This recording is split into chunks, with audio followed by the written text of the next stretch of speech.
meeting of the Metropolitan Area Planning Commission. I would like to call this meeting to order and ask for the introductory comments, please.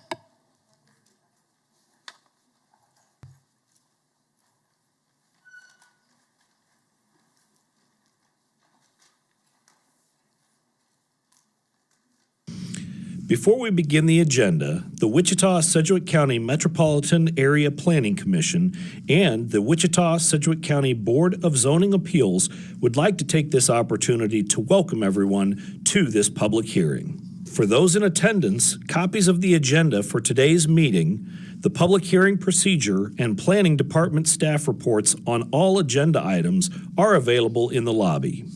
The Planning Commission's and the BZA's bylaws limit the applicant on a zoning, subdivision, or variance application and his or her representatives to a total of 10 minutes of speaking time at the start of the hearing on that item, plus up to 2 minutes at the conclusion of that hearing. All other persons wishing to speak on agenda items are limited to 3 minutes per person. However, if they feel that it is needed and justified, the chairman may extend these times by up to 2 minutes. All speakers are requested to state his or her name and address for the record when beginning to speak. When you are finished speaking, please share your name, address, and the case number on the sheet provided in the room. This will enable staff to notify you if there are any additional proceedings concerning that item. All speakers at the podium, please remove your face mask before speaking into the microphone. Please note that all written and visual materials you present to the Commission and the Board will be retained by the Secretary as part of the official record. If you are not speaking, but you wish to be notified about future proceedings on a particular case, please provide your contact information to the Planning Department. The Planning Commission and the Board are interested in hearing the views of all persons who wish to express themselves on all the agenda items. However, we ask that all speakers please be as courteous and concise as possible and avoid long repetitions of facts or opinions which have already been stated. For your information, the Wichita City Council has adopted a policy for all city zoning items. A copy of this policy is available from the planning staff. The City Council relies on a written record of the Planning Commission hearings and does not conduct its own additional public hearings on these items. The decision of the BZA is final. Any appeal of a decision of the BZA is to the District Court. Thank you. Next, I would like to introduce Bob Aldrich, who's a new appointee to the Planning Commission. Welcome, Bob.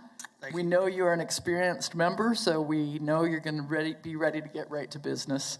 Bob was appointed recently by Ryan Beatty, the new county councilperson for District 4, and he'll represent County District 4. He will also be appointed to the subdivision committee and accepted that appointment just recently, like a few minutes ago. Thanks, Bob. Now I'd also like to mention that today's meeting does have a time constraint. We need to be out of chambers by 4:30 this afternoon, subject to any motion of deferral or any other action proposed and taken by the board. If a public hearing for any case has not concluded by 4:30, we will consult the legal counsel at that time to determine the appropriate next steps. What that means especially is that we'll need to make sure we follow the rules for non-repetition during any testimony, non-repetition of items so that we can hear all of the various issues related to each case. So thank you for that. Next, I'd ask for a roll call of the commissioners, please. Yes, ma'am. Fox? Present. Duell? Here. McKay? Here. Green? Here. Bill Johnson is here. Josh Blick? Is in the line. Hugh Nix? Mr. Hugh Nix? Absent. Foster is here. Warren? Here. Joe Johnson? Here. Cindy Miles? Present. Rob Hartman is absent.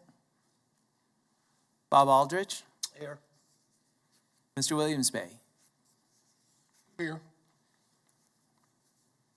Ma'am, I showed 12 members present and 2 absent, and that Does that includes Mr. Blick. It who's in includes line, Mr. Blick. As being present. Okay, thank you. 12-2. You have received meeting minutes from the previous meeting, and I want to call for any changes, corrections, or I would accept a motion. Madam Chairman, this is Joe Johnson. I would like to make a motion we approve with one change. I Okay, was here at the last meeting in person. I'd like to have that added. okay. Second. I have a motion from Joe Johnson with a correction to demonstrate his attendance for that meeting, and a second from Commissioner Miles. Any further discussion? All in favor, please indicate by saying aye. Aye.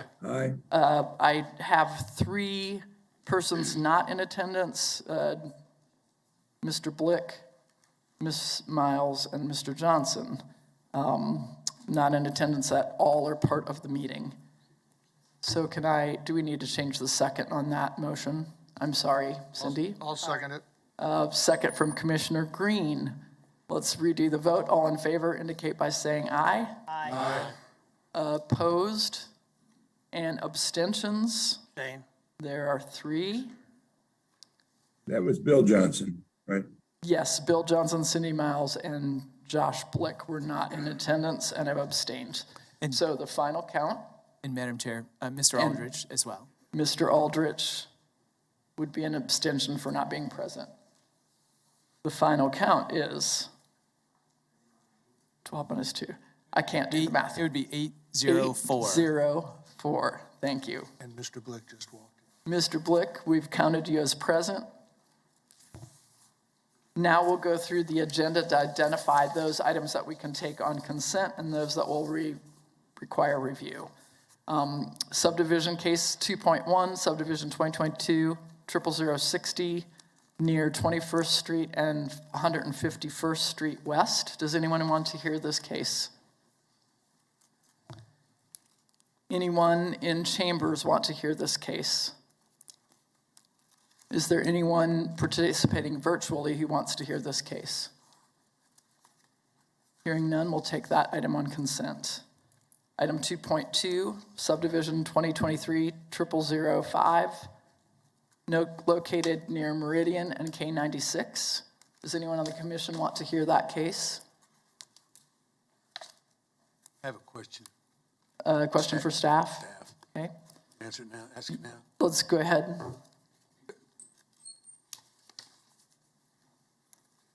Because of the development in this area from 96 to 53rd Street on Meridian, an awful lot of development going on, and I just wondered if there's been a traffic study done recently. Also look into maybe a stoplight or a process. Can you tell us what process we do to go about doing that? Was during the subdivision meeting, the traffic engineer did not request a traffic study. And what I'd like to add, Mr. McKay, Scott Wadle from the Planning Department, is that if you'd like to look at the corridor more in depth, perhaps what we could do is invite a representative from traffic engineering to come to the MAPC Advanced Plans Committee meeting, and then that would give an opportunity for them to provide any updates about any analysis or CIP projects that they have planned in the future. It's very, very fast developing area. Yes, sir, just by the amount of cases that we've got today in that area, it's true. Thank you.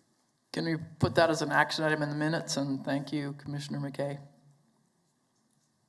Is anyone in the chambers like to hear this case, subdivision 2023-4005?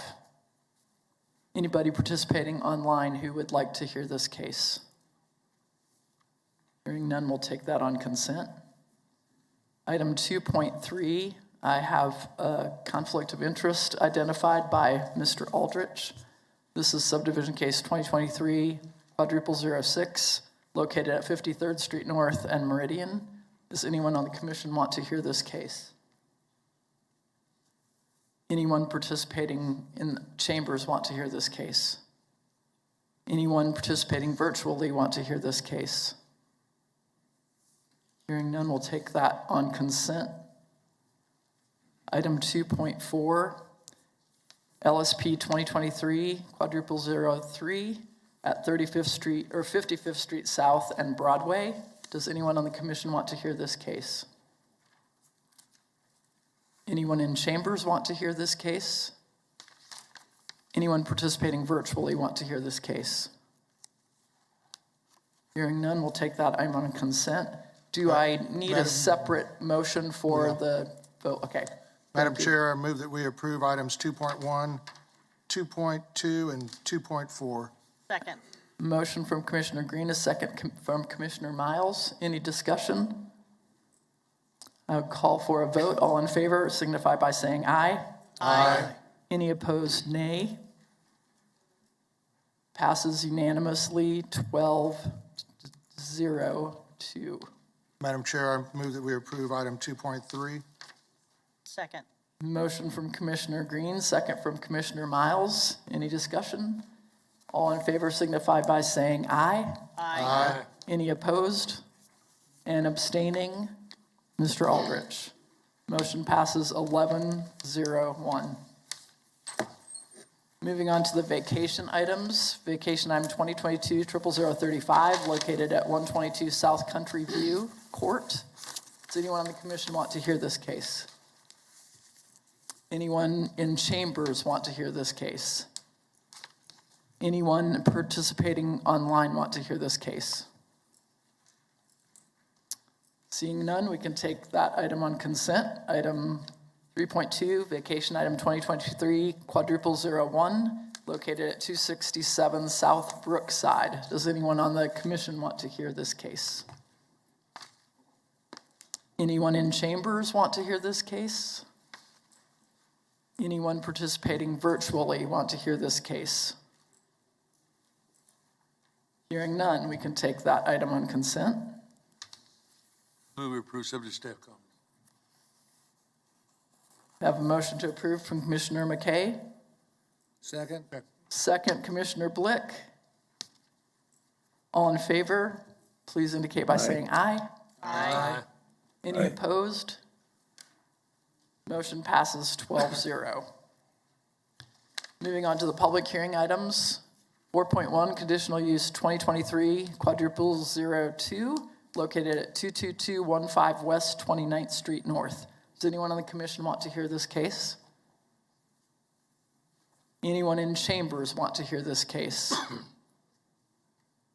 Anyone participating virtually want to hear this case? We will take 4.1 on consent. Item 4.2, Community Unit Plan 2023-03, located at 14319 North Meridian Avenue, has been deferred to the March 9th, 2023 meeting. So we will not hear that case today. Item 4.3, zoning case 2023-01, located near 20th Street North and Porter Avenue. Does anyone on the commission want to hear this case? Anyone in chambers want to hear this case? Does anyone participating virtually want to hear this case? 4.3 can be taken on consent. Item 4.4, zoning case 2023-02, located at 4602 East 63rd Street South. Does anyone on the commission want to hear this case? Anyone in chambers want to hear this case? We're identifying who wants to speak on each case. So as we get to the cases, we'll identify if there are public speakers. Okay, so this is zoning case 2023-02, and you want to speak on that case? Okay, we will hear 4.4. Thank you. Item 4.5, zoning case 2023-03 and community unit plan 2023-02, located at Meridian and 53rd Street North. Anyone on commission want to hear this case? Anyone in chambers want to hear this case? Okay, we will hear this case, 4.5. And I had 2 people on 4.3, or 4.4 is the agent or applicant for that case present. Okay? Okay, 3 persons to speak and the agent's here. 4.5, how many want to speak on this case? Okay, I have 1, and is the agent or applicant here? Gotcha. And that takes us to item 4.6, and we will hear that case because it's being recommended to deny. How many are in chambers who would like to hear that case or who would like to speak on 4.6? You raise your hands high so we see how many are here to speak on that case. Okay, 1, 2, 3, 4. Madam Got Chair, it. Thank you. Madam Chair, I move that we approve items 4.1 and 4.3. I have a motion from Commissioner Green and a second from Commissioner Blick. Any further discussion on those items? Then I call for all in favor to say aye. Aye. Any opposed, nay? Thank you. At this time, I will recess the Planning Commission meeting to move to the Board of Zoning Appeals agenda. And I hereby call the Board of Zoning Appeals meeting for February 23rd to order. I would entertain a motion for approval of the January 19th meeting minutes and note that Fox, McKay, and Green were absent at that meeting and will abstain. Any corrections, changes, or could I have a motion? I move for approval, Joe Johnson. Motion from Joe Johnson to approve. Second. Second from Commissioner Duell. All in favor, please signify by saying aye. Aye. Aye. Any opposed? We actually have 4 abstentions because Commissioner Duell wasn't present, so the motion passes 8-0-4. BZA has 1 case today, BZA 2023 quadruple 03. This is a variance request located south of East 31st Street, 3800 South Oliver. Does anyone on the commission want to hear this case? Does anyone in chambers want to hear this case? And does anyone participating virtually want to hear this case, 3800 South Oliver? Hearing none, we could take this case on consent. We will need to note in the motion that all the conditions for allowing a variance have been met. Move for I approval. would entertain a motion to that effect. Mr. Joe Johnson is signaling he's made the motion. Second. A second from Second. Commissioner Miles, seconded. Any discussion? All in favor, please indicate by saying aye. Aye. Aye. Any opposed, nay? Motion passes 11-0 and 1 abstention. Oh, no, we have no abstentions. Motion passes 12-0. I hereby adjourn the meeting of the Board of Zoning Appeals for today's date. And we will go back to our Planning Commission agenda to hear the first case, which is item 4.4, zoning case 2023, quadruple 02. Can we have the staff report, please, Aaron?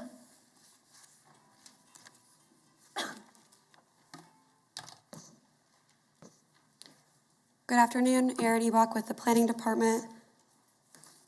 Zone 2023 442 is a request to rezone a 7.1 acre property from RR Rural Residential District to GC General Commercial District with a protective overlay in lieu of a CUP. The property is generally located on the south side of East 63rd Street South and approximately 1/4 mile west of K-15. The subject property is currently undeveloped and is located in unincorporated Sedgwick County within the City of Derby's area of influence.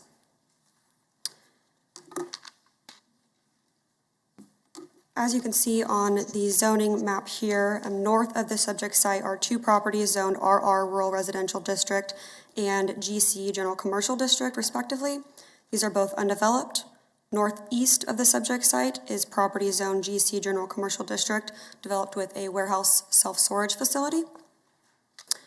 Properties to the south and southeast and west of the subject site are zoned RR Rural Residential District and are developed with large lot single-family homes. As proposed by the applicant, PO 405 would allow most residential uses, a very limited number of public and civic uses, and then a variety of commercial and industrial uses permitted by right or conditional use in the GC General Commercial District. Due to the proximity to the site to residential zoning and uses, staff is recommending that specifically the following uses be removed from the PO language. Those are vehicle and equipment sales outdoor, vehicle repair general, and car wash.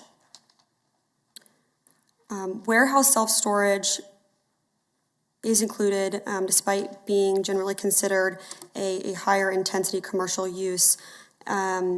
But due to the existence of this use northeast of the site and the more restrictive development standards placed on the property by the PO, staff is recommending that this use be included and feel that the PO language would mitigate any potential negative impacts of this use on the nearby properties.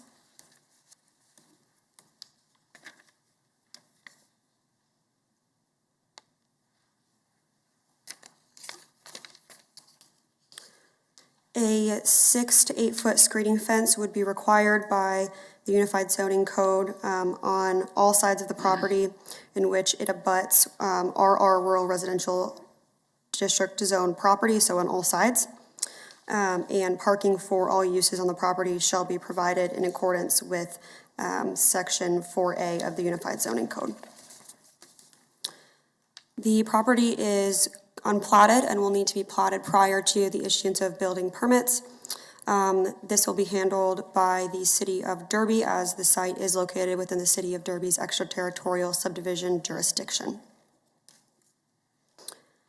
The requested zone change is found by staff to be in conformance with the Community Investments Plan. The Community Investments Plan identifies a subject area as being in the small city urban growth area for the City of Derby. And additionally, the request is found to be in conformance with the locational guidelines element of the comprehensive plan. Based on the information available prior to the public hearing, planning staff recommends that the request be approved subject to Protective Overlay 405. And you can see in the staff report, the red text denotes the staff recommended changes, so the removal of those previously mentioned uses. The City of Derby Planning Commission heard this case on February 16th. And at this meeting, the action of the Planning Commission was to recommend approval of the application subject to a revision of the protective overlay. The Planning Commission asked that an exhibit of a portion of the property which is located within the accident potential zone per the City of Derby's comprehensive plan.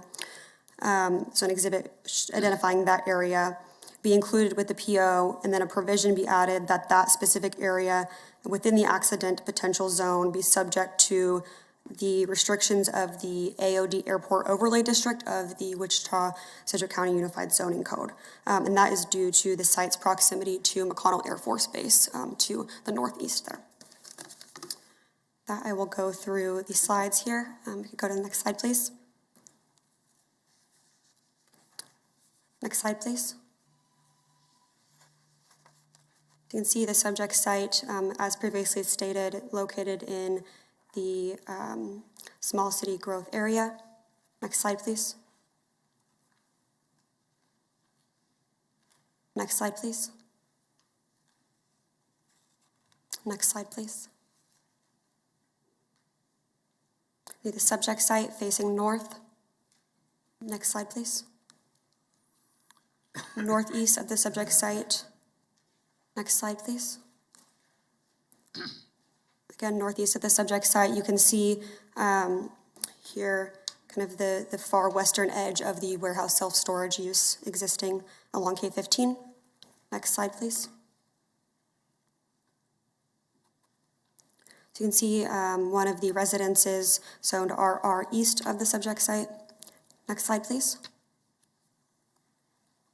Again, southeast of the subject site residence. Next slide, please. An additional residence south of the subject site. Next slide, please. Tree row separating the subject site and the right-of-way from the RR residentially zoned properties developed with residences. Next slide, please. And then a residence existing west of the subject site. And with that, I'm glad to answer any questions you all may have. Any questions from the commission for staff? Seeing none, I would call the applicant or agent forward, please, and you have 10 minutes.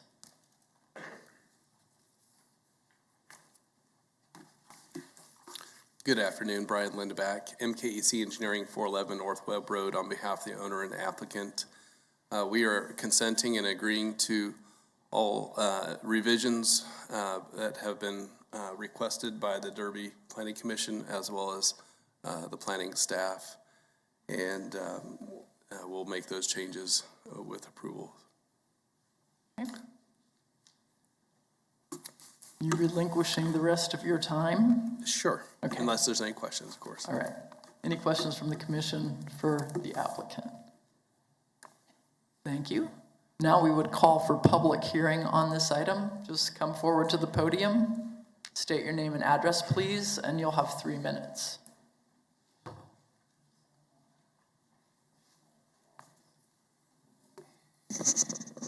My name is Bruce Fitzwater. I reside at 4415 East 63rd Street South, Derby, Kansas, which is a house that is the southeast and east adjoining property to the proposed zoning, or is commonly known as Green Acres on your map up there.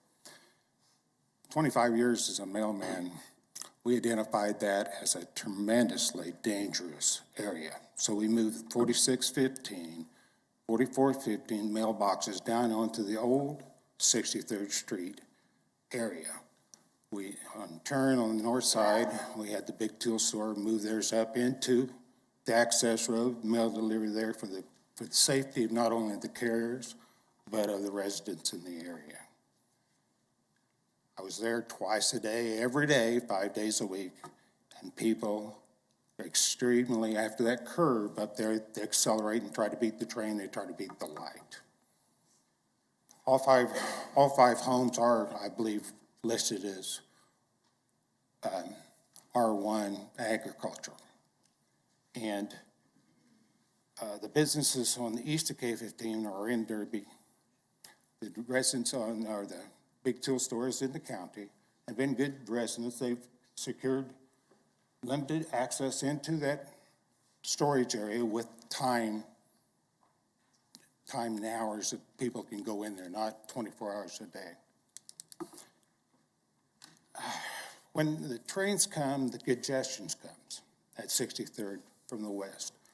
In the original map up there west of this property, on the Cook property, there's multiple duplexes that went up there, and there's a lot more traffic in this area than there ever used to be. From Clifton back to K-15 is a traffic problem.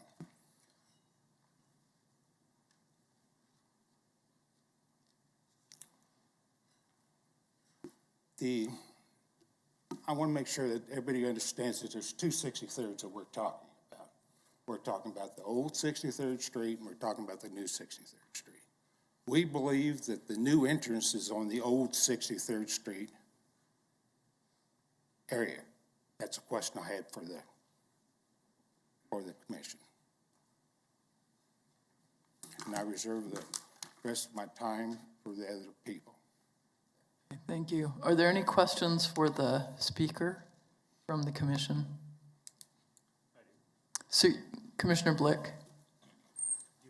Yeah, please come to the microphone so the people participating online can hear, and then you'll come back to the microphone to answer his question. He has a question for you, sir. Stay up. So a question you have for the applicant is if the entrance is going to be on the old 63rd Street, is that clear? Yes. And what would be your opinion if the entrance is on here versus the entrance on there? On the new 63rd Street has a center turn lane, okay? So if this is turned into a storage unit for if there's any RVs or anything that's gonna be making a turn, that's gonna be a very dangerous turn, turning off new 63rd Street to come into the old 63rd into an entrance here. Same way. As they exit here, coming out into this traffic way, there's gonna be vehicles slowing, changing lanes, going out into the center turn lane. And it's going to cause a problem. I don't think has a traffic study ever been requested for this area here. I think a turn lane needs to be designated to get into this. On 63rd, the new one? New 63rd Street. That's where the entrance ought to be, not coming back around the corner and then back up. Thank you. That's a question. Thank you. Any other questions for the speaker? Thank you very much for your testimony. Is there another speaker on this item? Please come forward, state your name and address. We've heard one issue, so if you'd add new issues that we haven't heard already. Thank you. My name's JP Fanning. My address is 3971 East 63rd Street South, Derby, Kansas. This property in front has only recently been marketed, at which time two of us residents called the individual on the property to propose on it. The FMV representative would not even, we wouldn't even really be heard. They were kind of pushing commercial use, but said they weren't going to rezone it. In the past, at separate times, two different individuals who live on that property has requested to buy that property from this lady. Not myself included. I moved on this property 2 years ago. I'm the newest out of all of us. I'm the White House. In the picture, it tries to show my drive being through that gate, but my actual drive, if you look through the picture, actually shows my drive's up the road.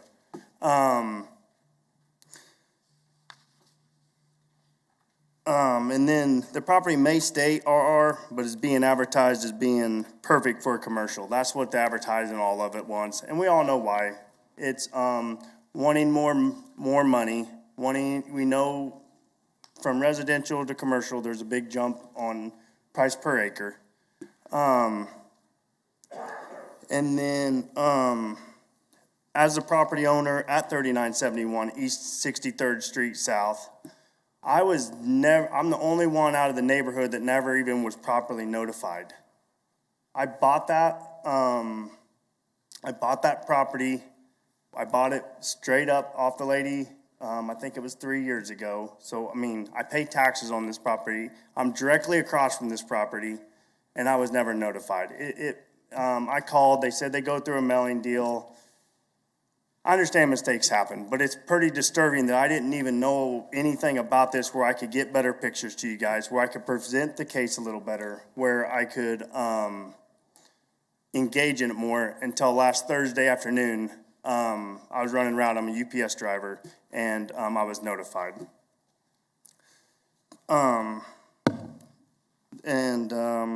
So I wasn't able to make the Derby meeting. Because I got the deal from Derby, and they said none of us were notified or nothing.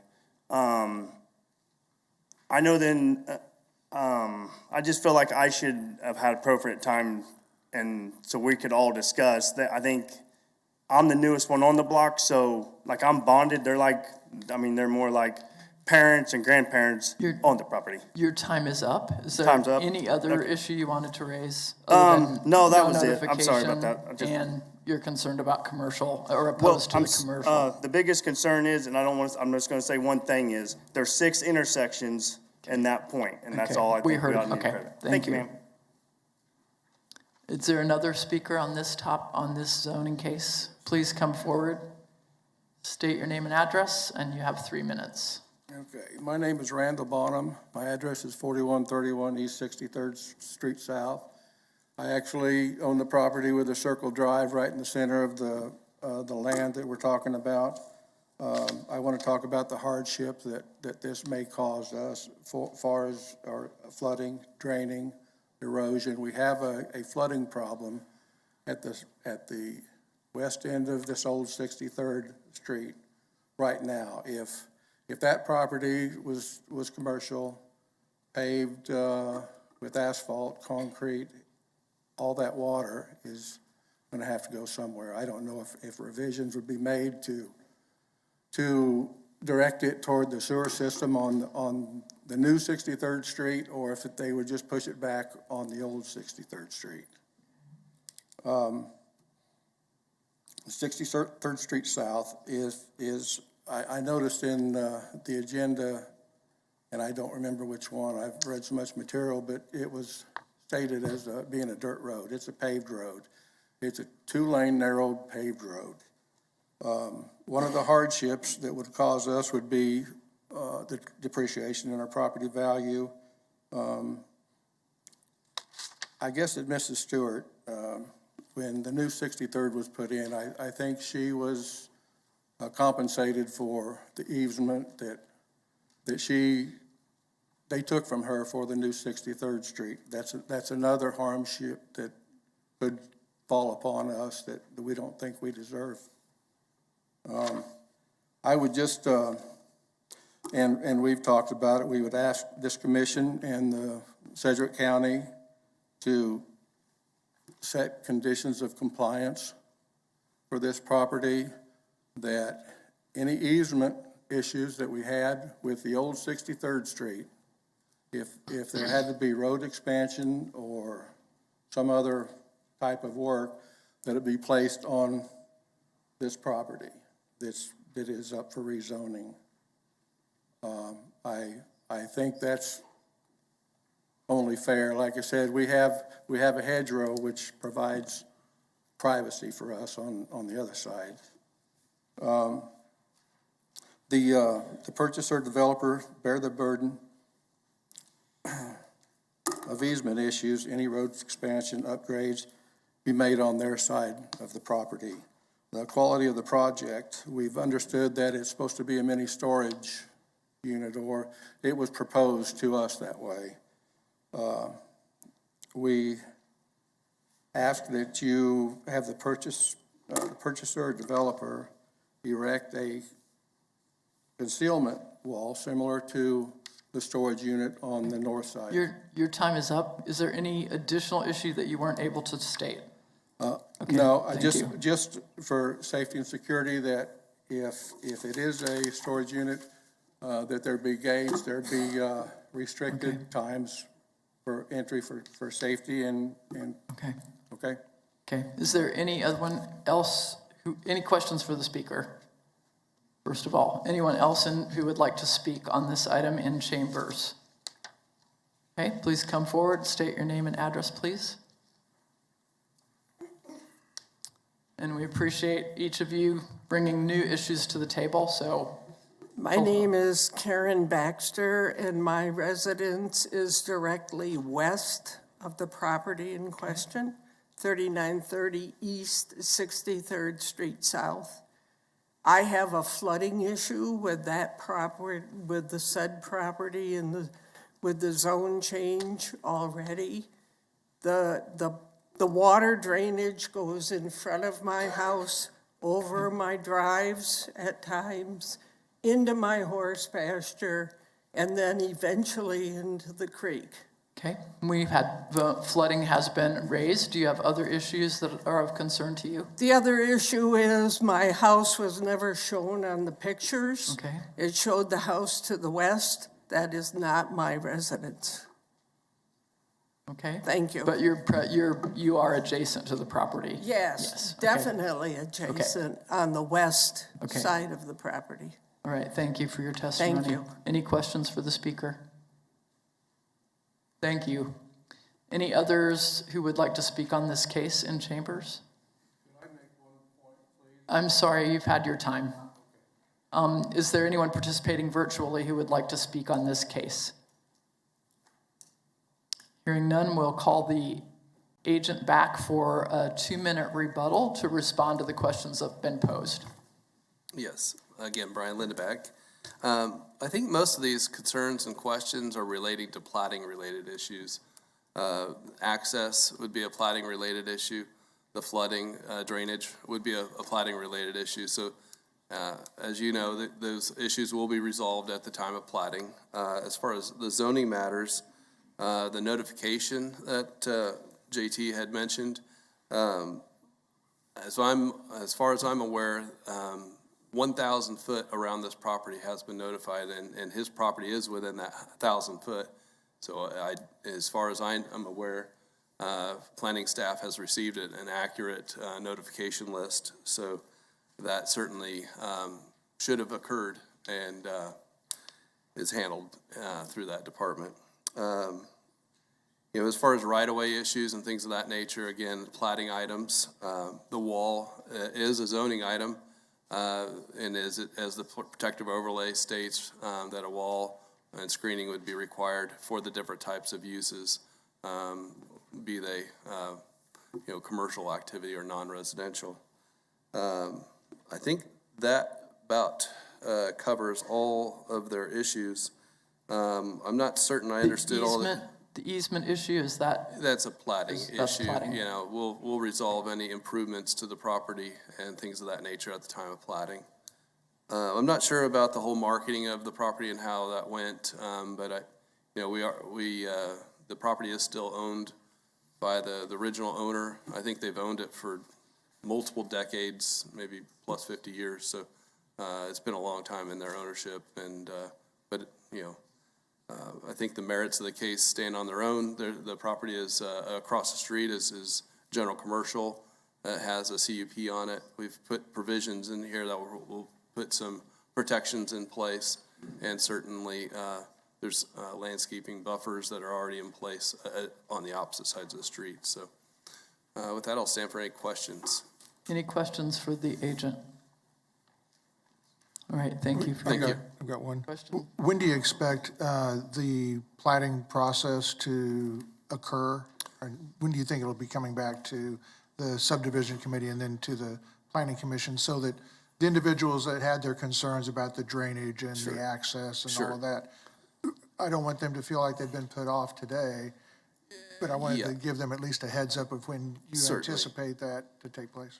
I don't, I usually like to just tell you like it is. I don't know when they're gonna plat the property, and it will be going to Derby as part of that platting process.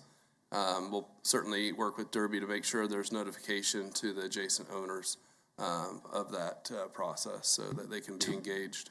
Do we supply Derby, Philip, with the names and addresses of the persons who gave testimony? We certainly can. Okay, that way that you'd be notified of the Derby dates. And I'll work with Scott Knable down there to make sure that happens. Thank you, Mr. Lindback. As long as I'm involved. All right, thank you. Thank you. Any other questions? Hearing none, I bring this back to the commission. What's your pleasure? Got a staff question? Oh, yes. Question for staff, Aaron? Not sure who would answer this, but it comes from the questions that the speakers have brought up. One of them is improvements with the road.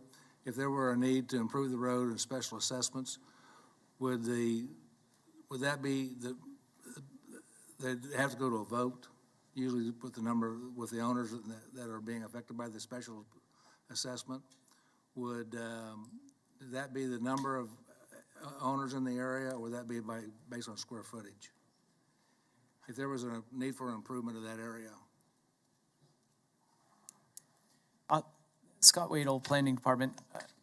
Mr. Warren, I'm sorry, I can't quite see you with eye contact here, but since this is in the Derby area of subdivision authority, if it's determined during the subdivision process or platting process that the improvements are needed, it would fall under them about how the improvements would take place.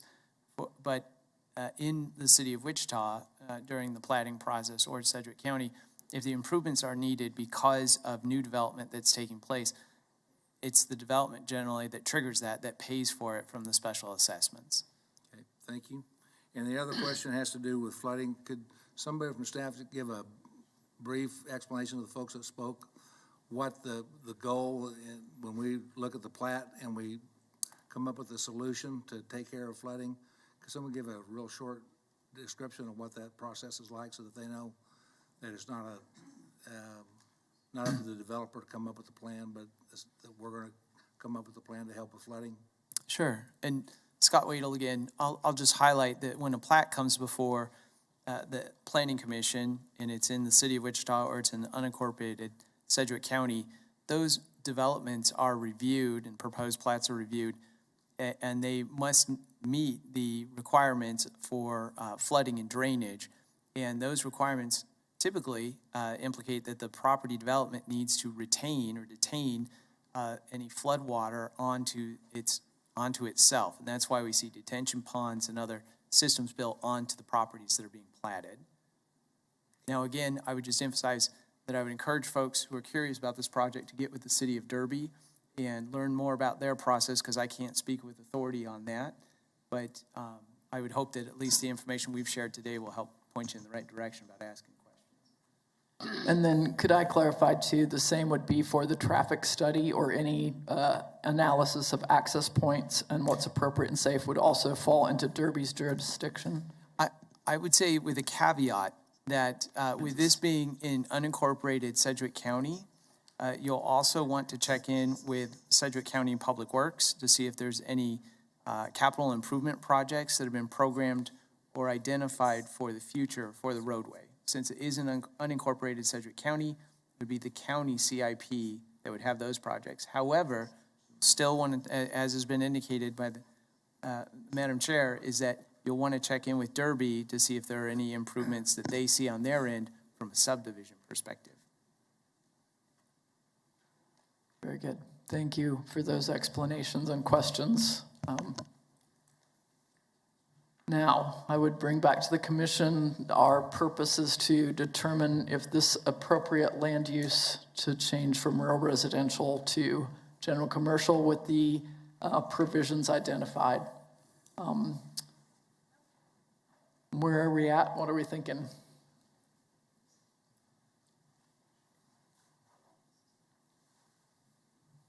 Yeah, Madam Chair, I move that we approve per staff comment.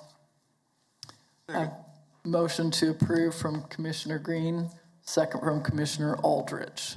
We have a legal question. Apologies, just clarification, Kirk Sponsel, Assistant County Counselor, and I would defer to Commissioner Aldrich. Commissioner McKay that seconded. Oh, I'm sorry, Commissioner McKay has the second. Okay, just for clarification, I think for the record, it would be beneficial. During the presentation by staff, they did present their recommendation. They also alluded to the fact that the Derby Planning Commission had proposed revisions to the protective overlay. Mm-hmm. So just for clarification, was the recommendation moved to approve subject to the protective overlay 405 as presented by staff, or with the additional revisions proposed by the Derby Planning Commission? Just for clarification. I understand that. And I know my motion, I said per staff comment, but I'll clarify that staff comment is the protective overlay 405 that the city staff and Derby staff recommended. Okay, thank you. Do you agree with, will you second the revised motion, Commissioner McKay? We have a second from Commissioner McKay for the revised motion. Any discussion on the motion or our action? Then I would ask all in favor of the zoning change and the motion, please indicate by saying aye. Aye. Any Aye. opposed? Nay. The motion passes 12-0. Next item, 4.5. Madam Chair? Yes. I'll be recusing myself on this. I live in the notification area. Okay. Commissioner Aldrich will recuse himself from item 4.5, and Christina, please proceed with the staff presentation. Good afternoon, everyone. This is Christina Reith, Associate Planner with the Metropolitan Area Planning Department. This is case number Zone 2023 quadruple 03 and CUP 2023 quadruple 02. We have the agent here for the applicant today at MKEC Engineering. And for this case, I want to refer a lot. I'm going to be moving my mouse. Can we see the mouse here? That'll be helpful for this particular case. So the applicant has 3 requests. 1, to amend the Moorings Plaza 2 Community Unit Plan DP 311, to amend the protective overlay number 234, and a zone change to GO General Office District. So if we look at this entire subject site that's outlined in black, it's 38.19 acres in size. However, the zone change that we're talking about, which is within this box here, only applies to 6.42 acres. Now, this entire site here is currently undeveloped. Now, if we just look at the minor amendment to the CUP, to the Moorings Plaza to CUP DP 311, it consists of 2 parcels which front North Meridian Avenue. We have the one in red, which is zoned LC Limited Commercial, and the blue, which is zoned NR Neighborhood Retail. The applicant is requesting to move parcel 2 and reserve A, which is in blue here, from the CUP. And parcel 2 is currently divided in half by West Harbor Light Street, which has yet to be installed here. The applicant is also requesting the zoning change of the northern half of parcel 2, which is right here, from NR Neighborhood Retail to GO General Office District. The southern half of parcel 2 here will remain Neighborhood Retail District and will no longer be within the CUP. Parcel 1 will be the remaining property, the one here in red, pertaining to the CUP DP 311. The applicant seeks to remove the property to the west of what is currently parcel 2 from the CUP from the protective overlay. So this one here is within the protective overlay. And change the zoning on that parcel, which is zoned MF18, to GO General Office District. And so we still have this orange part here that is still MF18 within the protective overlay. So with the zone change, the CUP amendment, and the protective overlay amendment, the properties north of West Harbor Light Street, which is this street here, and West Pierport Street, will have a unified zoning of GO General Office District that is outside of CUP DP 311. The southern parcels west of what is currently parcel 2 of the CUP will remain subject to the protective overlay here. So just as just the difference between GO General Office District and NR Neighborhood Retail is GO is generally a more restrictive zoning. This is considered to be a down zoning. The one exception to that is the residential density permitted on site. GO General Office District allows a maximum density of 75.1 dwelling units per acre, while Neighborhood Retail District allows a maximum density of 21.8 dwelling units per acre. Because the properties fronting West Harbor Light Street, which is here, and West Pierport Street here, but SF5 single-family residential district zoning to the west and to the south. Everything in white here is SF5 single-family. And they are not going to be in the CUP anymore. They will need to adhere to the screening and landscaping requirements set forth in the Unified Zoning Code. Screening shall not be less than 6 feet, no more than 8 feet in height.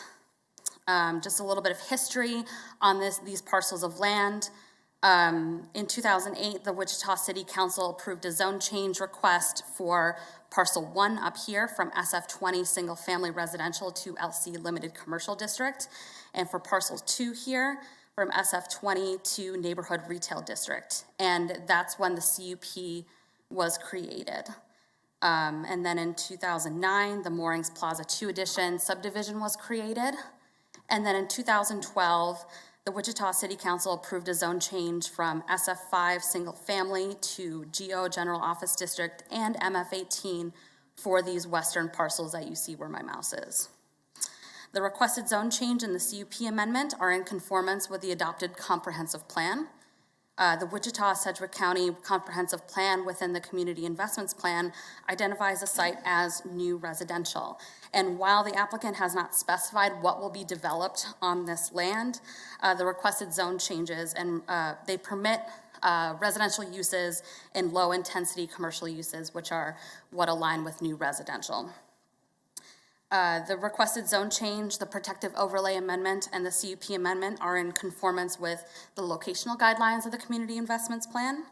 The general development pattern states that higher density residential uses and neighborhoods serving retail and office uses should buffer lower density residential uses from major commercial and employment centers and industrial uses. So if we look to the west here, we have single-family residential, and then we have the MF18 with the protective overlay serving as a buffer for that, and then we have the GO and eventually NR and GO zoning here. Based upon the information available at the time the staff report was prepared, it is recommended that the request be approved, subject to the following conditions that are in your report. This will go to DAB 6 on March 13th. You guys received a comment from the public opposing the changes to the development. I have received some phone calls from the public. They're mostly just trying to figure out what exactly is going on. And with that, I will stand for questions. Questions for staff? Hearing none, I would call forth the applicant or agent. Thank you, Christina.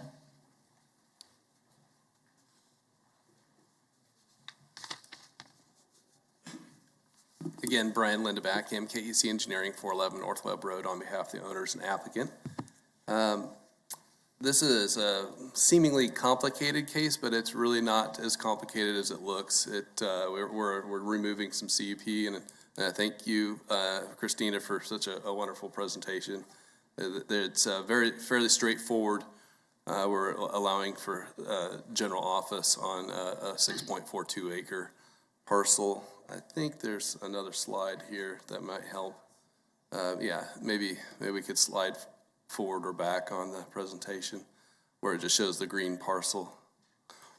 Yeah, there you go. So the plan is for this, the plat that was just approved today is to incorporate that green parcel into one lot, which was approved again, like I said, today, and to be developed as one ownership.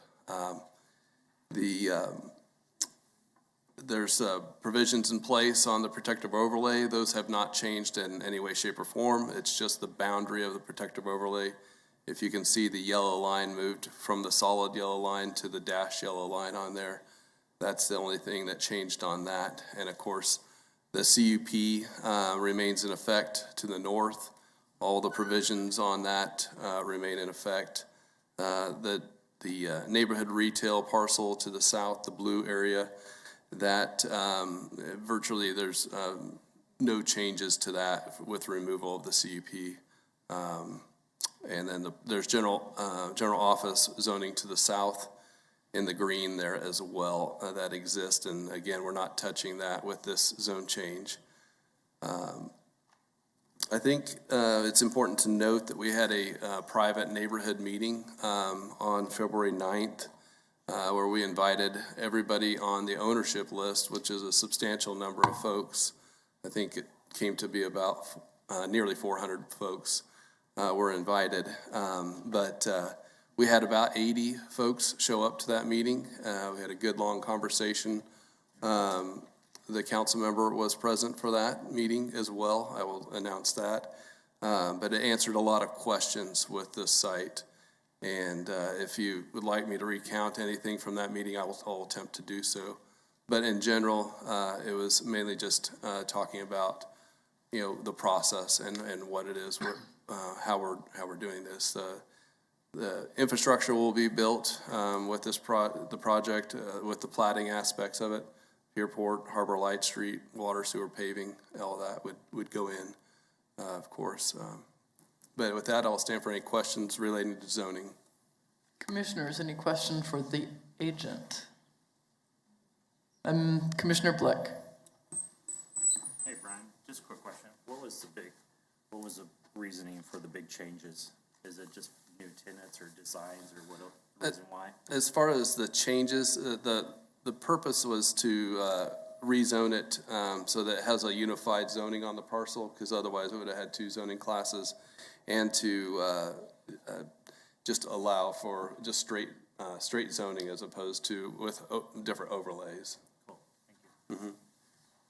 Any other questions, Commissioner Green? Were there any major concerns from your neighborhood meeting that need to be shared, or was everybody in agreement?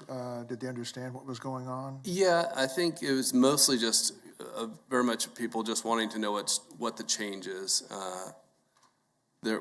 At that meeting, there was an announcement of a purchaser, but other than that, it was mainly just explaining the process.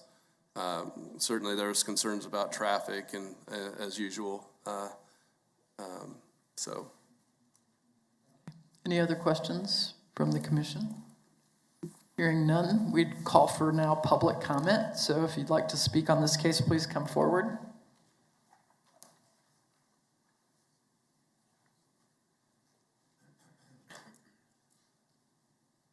Your name and address, please, sir, and then you'll have 3 minutes. All right. My name is John Slaymaker, and I reside at 5000 North Sankey Street, Wichita. My property is near the properties that are proposed to be rezoned. And this may sound as a simple exercise here for those of you who are in the zoning business. For me, this has been very complicated, and even now, I'm not sure I'm totally up to speed on what's going on. But let me comment before I go on here to say I did send in some material, so everybody has had Yes, that. we Okay. received it. Very good. Also, I did not attend that public meeting, so-called, on the 9th, because I was out of town. But I've heard from a number of people who did, and basically what they learned was that there was a religious organization who would be the buyer, but nothing else was divulged. Not the name of the organization, not the type of facility, nothing. It was procedural, as I think the individuals suggested here. And I think that by itself has created a vacuum where a lot of people didn't know what to protest or look at or analyze and come forward and make their comments. Later that afternoon, I learned just a few days ago, one of the owners of the property did put out on Facebook the fact that it was a Church of Latter-day Saints. It doesn't matter to me which church it is, but they still didn't indicate the type of facility. And there are different facilities that they build on. So let me indicate where I still stand on this. That is, I'm opposed to the application in its entirety for several reasons. And I'm going to summarize those quickly, try to stay inside my 3 minutes. First, the proposed changes are extensive. They're not only rezoning to the GO largely, but also they remove important parts of the protective overlay and the community unit plan. So there are a lot of restrictions and potential safeguards that go away here. They not only going that route creates a lot of other potential uses, but with the removal of the restrictions, all of these protections that were in place when people bought homes and considered where they wanted to locate will disappear. The main thing for me, though, is the fact that the GO has height limitations that are raised significantly. They go to 60 feet base case and can, based upon setback increases, go even higher. So it's very important here that people have the facts on what's going in and how that might impact the general environment there. Your time is up at this point, and we did all receive your letter. Okay, all right. So height restrictions that go away are one of your primary concerns? Everything, but one other thing I would add quickly is if this was revoked or not accepted, then that would mean we'd still be under all the old rules that accept all kinds of religious activities and build-outs, but it would have restrictions where really problems can develop with height and lights and everything else. So Okay. thank you very much. Thank you. Is anyone else in chambers want to speak on this item? You want to speak on this item? I'm sorry, if you need to come to the podium, state your name and address, and then you can.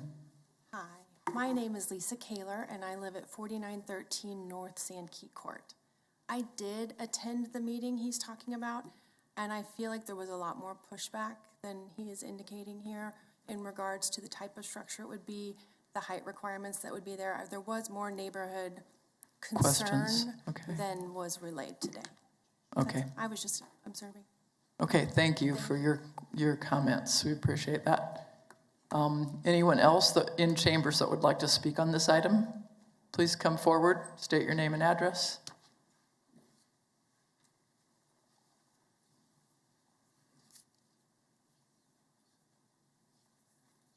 Jacob Jernigan. I live at 5020 North Sandkey Street in Wichita. My property is just right up next to what some of the areas they're talking about. My question is, whatever goes in here is something that we're not asking for. So whatever goes in there, whatever you prove, does the developer or whoever's buying that property, are they going to pay for any improvements that have to be made to accommodate? I feel like they should, because this is not anything that we're asking for. So that's just my comment on that. Thank you. Thank you. Any other testimony? Please come forward.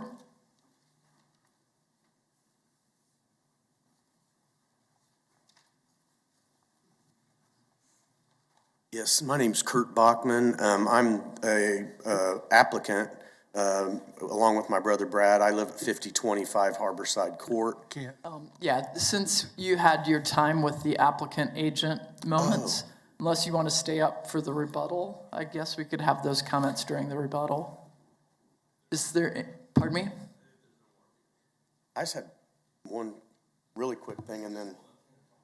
Yeah, since we reserved 10 minutes for the applicant or agent, we allow your time together. Okay. So there will be 2 minutes for rebuttal when you could present with Brad if you want. Any other members of the public who would like to comment on this item? Is there anyone participating virtually who would like to comment on this item? Okay, then we'll call the applicant and agent back for rebuttal. Sure. I think what Kurt just wanted to reiterate was that that the protective overlay is not being released. Okay. It's still in effect on the bulk of the property definitely on the property that abuts all the residential property. So I think that's important to note. So that was what he was referring to. As for Mr. Jernigan's questions about infrastructure, the plat that was just approved, all that infrastructure will be installed with this project and not go beyond the limits of the benefit districts of this project specific. So what I'm saying is that the residents aren't going to pay for roads, sewers, yada yada. The height issue of the building, I would just let me see if I have a mouse here. This property here across the street is zoned limited commercial. It has no restrictions on height. It does have a protective overlay. You can build over 80 feet tall. This property to the north is zoned GO that was recently zoned in last year. No protective overlay on it, and you can build over up to 60 feet. This property is anticipated to be a place of worship. Certainly, they could build up to 60 feet tall, but I would just, per the code, section 3E, property development standards, the height, there are exceptions for churches, steeples, and spires of that sort. there's no height restriction for that. So I just wanted to make that note to everybody, the public, make sure that you're aware of that is in the code. So regardless if it was, if the zoning was not approved and it was developed as a place of worship on that property, if they have a spire or a steeple of some sort, that would not be restricted. We've worked very diligently with the neighborhood. We've had a lot of conversation. Your time is up, Brad. Okay, yeah. Does anyone on the commission have a further question on the item? All right, seeing none. Thank you for your explanation. Protective overlay remains in place, so make sure that you're remembering that, okay? Commission, you've had a chance to hear the testimony and read. Yes, we did ask for virtual participants and there were none. Okay. Anyone, Commissioner Blick? I'll take a stab at it. All right. I'll make a motion to approve with staff's recommendation. I know for discussion purposes, I know a lot of the questions that might be come up with height and all that stuff will probably be handled a lot of through subdivision and in and out and traffic studies and everything else, especially with this area and flooding and all the other things. But make a motion to approve with staff recommendation. Okay, we have a motion to approve with staff recommendations from Commissioner Blick. Do I have a second? Second. Second from Commissioner Foster. Discussion. I think I appreciated the explanation that it looks especially complicated, but making that one property actually means there's less kinds of entities there, and I tend to believe this seems like a great move for that area. That Commissioner- and with the knowledge of the protective overlay. Remains in place. Remaining in place. Right, and the limitations placed on what can be there, so. Any other discussion from the commission? Then I'd call for a vote. All in favor of the motion indicate by saying aye. Aye. Any opposed, nay? Then this motion passes 11-0-1. One abstention. Thank you for your testimony. And now we'll go to item 4.6. And Philip, if you would please give the staff presentation.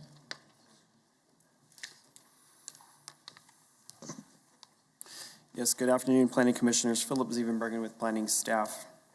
Con 2301 is a conditional use request for ancillary parking on properties located 1 block south of East Douglas on the northwest corner of East Oakland and South Clifton, with the addresses of 123, 125 South Clifton, and 3344 East Oakland.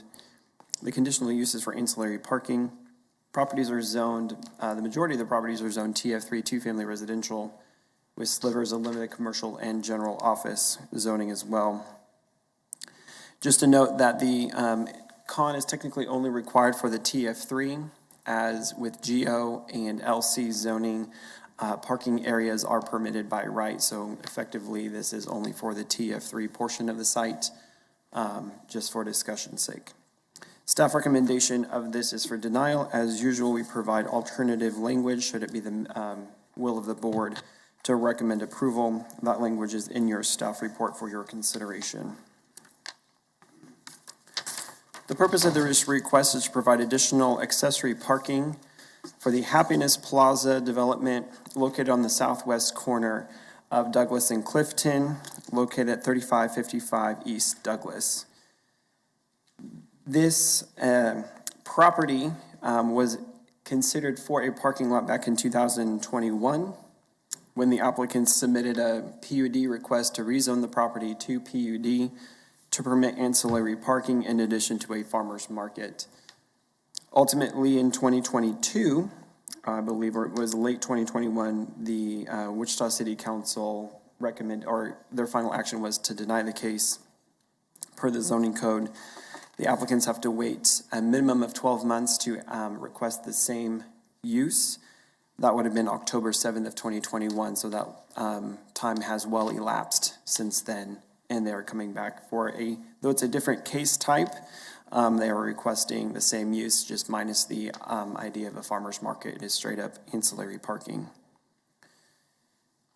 If we go forward on the slides, please. It's an aerial. You can see this is the Happiness Plaza property. This portion of the property is occupied by the Belmont Restaurant. The applicant also owns 3429 East Douglas and 3543 East Douglas, which is the Frost, and the Chanta Beauty Bar. It is understood that the applicant wants to fill vacant space in the Happiness Plaza, and they're requesting to have additional parking to assist in that.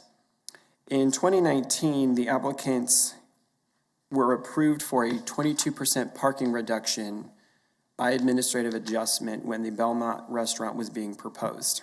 The property, or portion of the property that the Belmont occupies, used to be a retail store, and the restaurant has a higher off-street parking requirement than retail does, and in order to make the Belmont be able to open without adding parking to the site, they were required to have a parking reduction.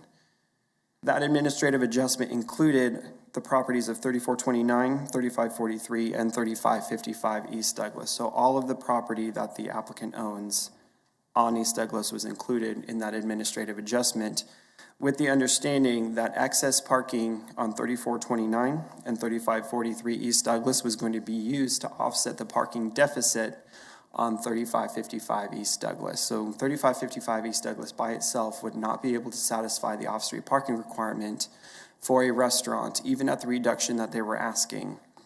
And so they included all of their parking areas for their other sites as well in order to get the 64 spaces that they were approved.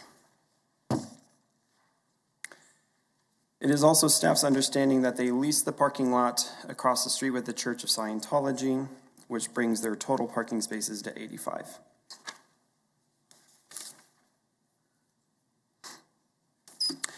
Ancillary parking has to adhere to supplementary use regulations found in Section 3D6P of the Unified Zoning Code. A discussion of those regulations are in your zoning code. Or in your staff report, I apologize. I'm going to only highlight a few of them, as most of them are types of regulations that if the application is approved, they'll have to adhere to said things. Tybin, can you go to the site plan, please? Requirement number 3 talks about setbacks. The supplementary use regulation states that no parking or circulation aisles can be located within the front yard setback. That's along Clifton, and really you can see this dashed line indicates setback. Section 4A6 of the Unified Zoning Code also prohibits parking and circulation aisles to be within a street side setback. That's along Oakland. As you can see from on this property, given how it's zoned, you have a 25-foot front setback and a 15-foot street side setback.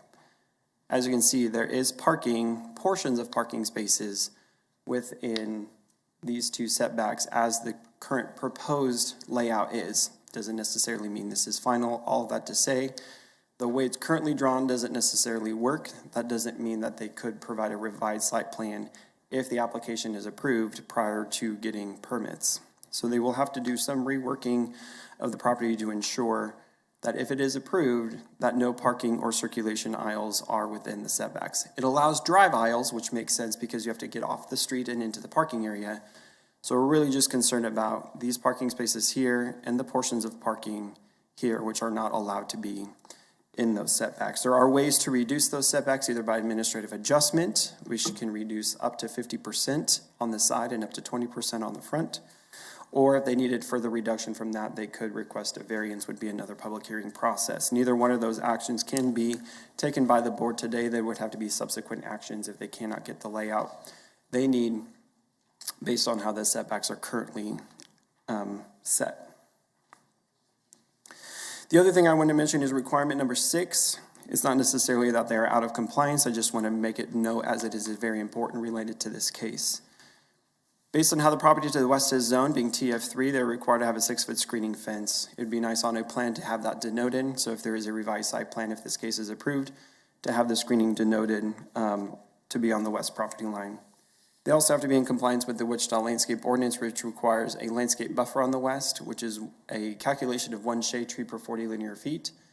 For clarification, they do not have to be planted every 40 feet. That just gives you the calculation number. The ordinance does allow the trees to be clustered within 15 feet of the property line on that side. So typically when we see them planted 40 feet, every 40 feet. They don't have to be required to be planted every 40 feet. If the calculation turns out that they have to plant 4 trees within 15 feet of that west property line, they would have to just have 4 trees planted. They could be clustered. It also requires a landscape street yard with parking lot screening on South Clifton and East Douglas. This wouldn't necessarily say that this is a final landscape plan, but either way, if the case is approved, this is just for informational purposes for discussion that these requirements have to be applied. I just lost the word. They have to comply with it. On here, they talk about ornamental grasses and mulch, where those could be provide parking lot screening, things like that. So they're kind of on the right track, but just as a note of clarification, that there needs to be work on the plan if the application is approved.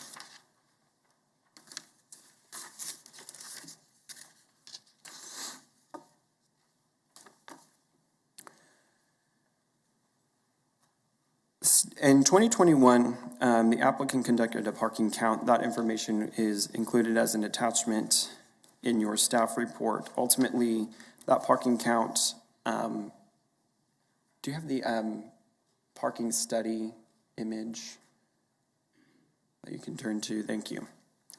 It included all the off-street parking spaces within the red box, in addition to all the on-street parking spaces within the red box as well. The teal box indicates the properties that the applicant owns. This 2021 study indicated that there was capacity for off-street parking spaces both on the applicant's property and elsewhere in the area, in addition to capacity of the on-street parking areas as well. In 2023, the applicant did not provide a parking count. However, staff commissioned the car park to conduct a survey of the area, which was conducted on 2 days in February, on Thursday, February 9th and Saturday, February 11th. They went out and counted at every 2-hour increments, starting at 8 a.m. and completing at 10 p.m. So we have numbers for every 2 hours. And all that aggregated data, as well as zoomed in data to just the specific site area, it was included in your staff report. Overall, on February 9th, on Thursday, 10 a.m. saw the highest utilization of on-street parking at 32%.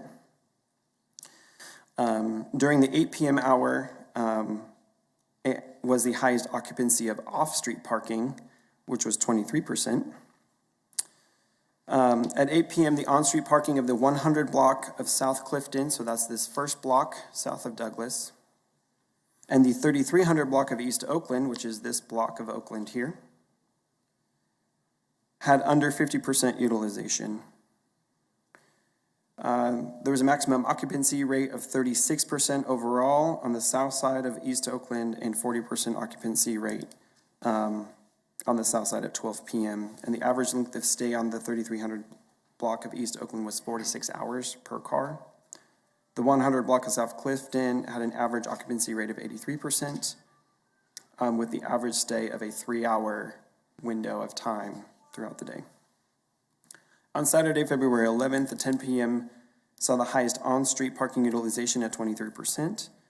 During the 6 p.m. window, the highest occupancy of off-street parking was 18%.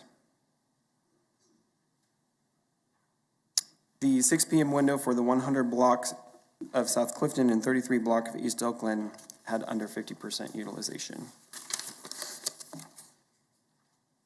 During those days, we saw an average turnover rate of 4 to 4.5 hours throughout the day on East Oakland and approximately a 4-hour stay per car on South Clifton. So basically saying there's capacity on these streets and potentially looking towards parking management to potentially turn over cars a little bit quicker to provide more availability of on-street parking throughout the day. In your packet as well was information provided to us by the applicant of a survey that they conducted in the College Hill neighborhood. There was a map that was included that showed the boundaries of this survey and who all got a card mailed to them. Overall, there was 1,176 cards mailed. The cards were mailed on October 12th and received back by December 12th. 357 cards, or 431 cards were received, which was a 40% return. 357 of those cards indicated that they were in favor of the parking lot, 65 indicated they were opposed, and 9 cards indicated that had no opinion. Say that again. So 431 cards were returned, so a 40% return. Of that 431 cards that were returned, 357 indicated they were in favor, 65 indicated they were opposed, and 9 cards indicated they had no opinion, and all those are listed on page 6 of your report, towards the top half. You're going to the zoning map tab in. Surrounding properties to the north are zone limited commercial, and they are developed with the Happiness Plaza and adjacent properties that are owned by the applicant. Properties to the east are general office and it's the Church of Scientology. Property to the south is zoned single family and is developed with single family home. Property to the southeast is B multifamily. It's a condominium apartment complex. Property to the west is zoned TF3 and is developed with a mixture of single family and 2-family homes. It is worth noting, if you go back to the aerial, I apologize, I'm jumping you around, that within the block to the west, you can see the majority of it, and there's within a block to the east, there are several properties that do have parking lots that are developed for the entire length of Douglas to Oakland. None of them have openings onto Oakland. This is a dental office, this is for Andy's, and it actually stops shot and has a walking gate. There's a Church of Scientology, Victory in the Valley, which you see over here, has it, and then there's a church parking lot further to the east. So this would not necessarily be new in the area. One difference from this application from the last application is the last application showed a drive onto Oakland. This application showed only access to Clifton. Conformance to the policies and plans, it is not in conformance with the comprehensive plan, which identifies a site as appropriate for residential development. We're going to go to the land use map. This category supports development, varying densities and types of residential uses. And location guidelines for this site within the established central area encourage development that maximizes public investment in existing and planned infrastructure services. That basically means we already have utilities in the ground. Instead of putting pressure on the edges for additional housing, if we maximize spaces within the area that already has infrastructure of water and sewer, that's what it promotes. The Wichita Places for People plan identifies the site to be within an area of stability, which exhibit less stress, fewer economic and connectivity and walkability issues. The plan states that improvements should be geared toward continuing the area's momentum and strengthening the established context. The established context in the area is a mixture of multifamily, single-family, 2-family residentials, and commercial and office uses. This one gets tricky because the established context also has parking lots along Oakland. What's different is those parking lots were established before this plan was in place. This is a new governing plan since those parking lots were constructed. And the goal of the Wichita Places for People plan is to promote walkable development that is oriented toward people and balancing the use of automobiles. The conditional use promotes auto-oriented development in place of promoting walkable mixed-use development. Parking standards in the plan say that parking lots can disrupt walkable development patterns based on their size, location, and design. It is important for walkable places to reduce the requirement of off-street parking, maximize the utilization of on-street parking, and encourage opportunities for shared, remote, and public parking. It also encourages taking advantage of existing transit service. This has existing transit service on Douglas throughout the day and actually has enhanced transit service with a Q line into the evening, which provides 15-minute headways between Clifton Square and Delano. Overall, staff is recommending denial of this case based on the findings in your staff report, talking about the character of the neighborhood, mostly depending on the promoting walkable developments with the Wichita Places for People plan. That properties are zoned residentially and can be redeveloped residentially as well. If it is in the opinion of the Planning Commission to recommend approval of this, number one, we would need alternate findings stated with that motion supporting your recommendation for approval. And then there are recommended conditions of approval in your staff report. I won't necessarily go ad nauseum into these. I'll just highlight a couple of them. The parking and circulation hours cannot be located in the front or the side setback.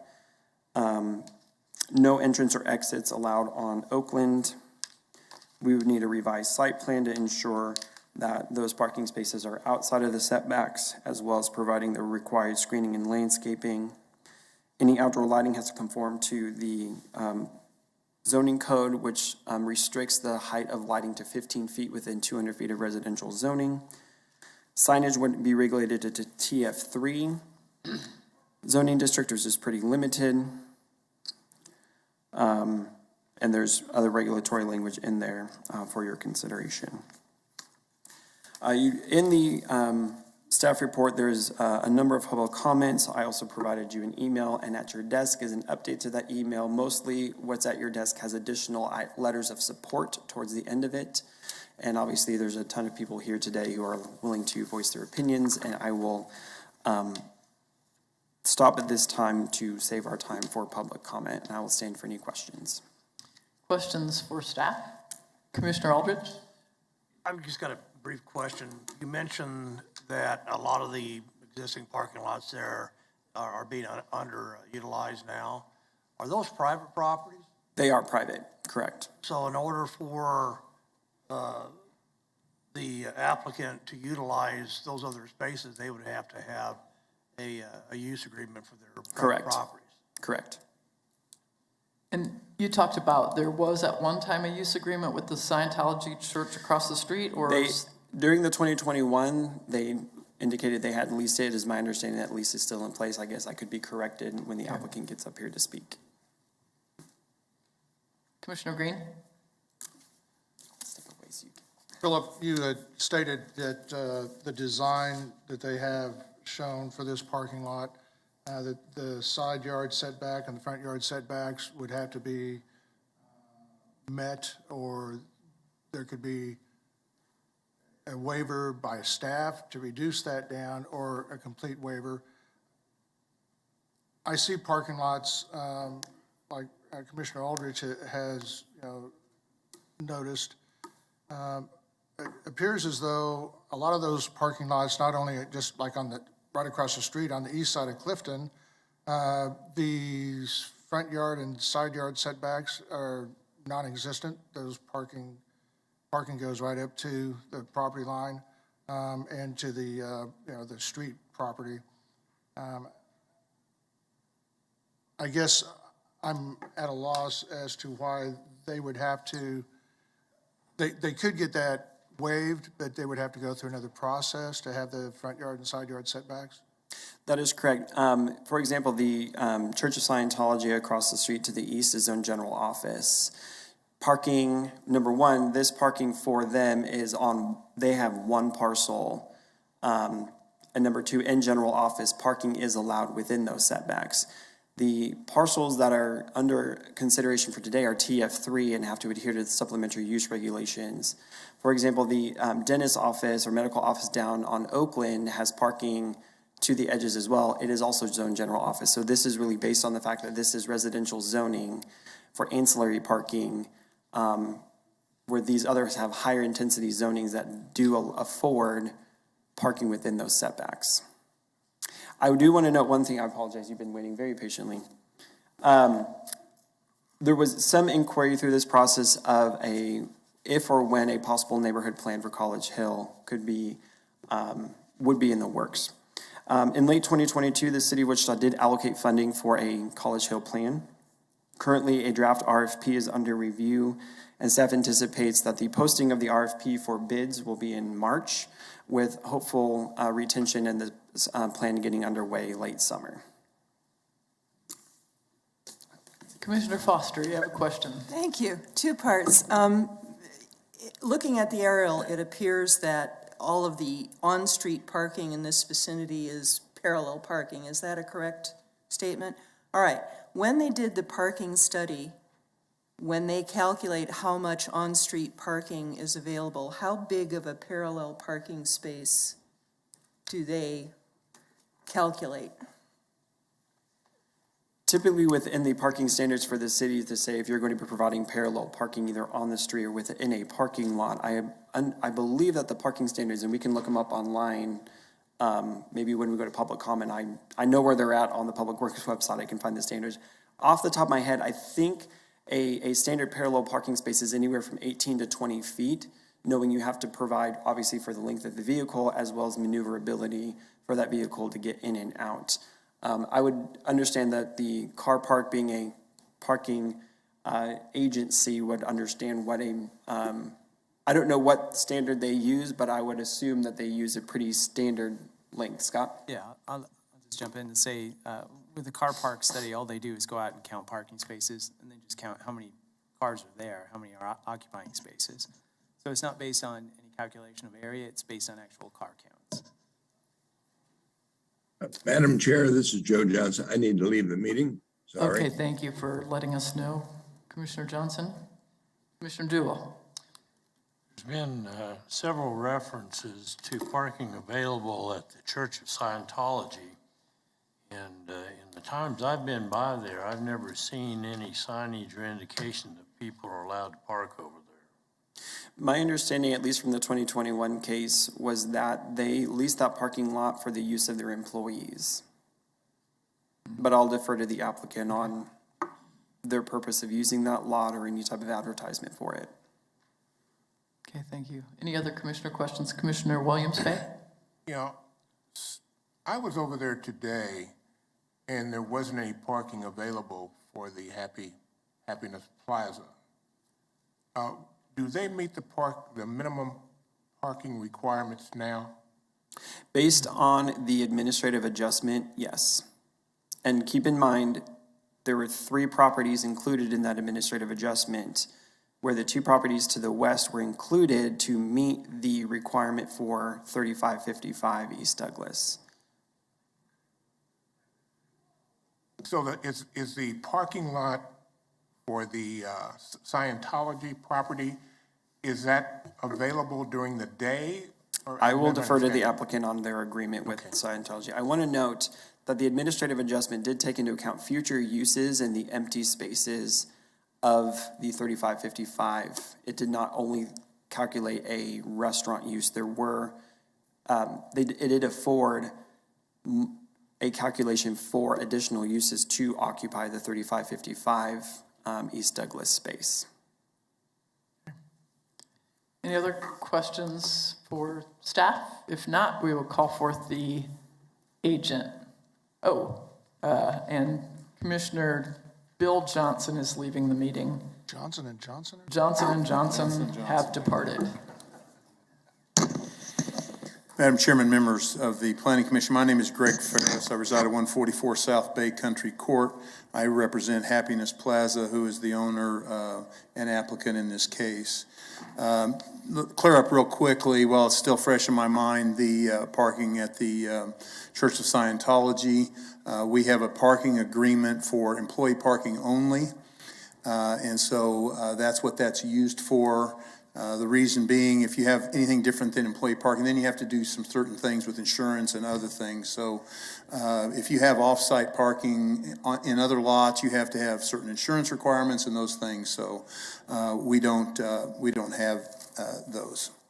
I have a slide presentation somewhere. Is it available? And do I need to tell you to advance them, or can I click through it? Okay.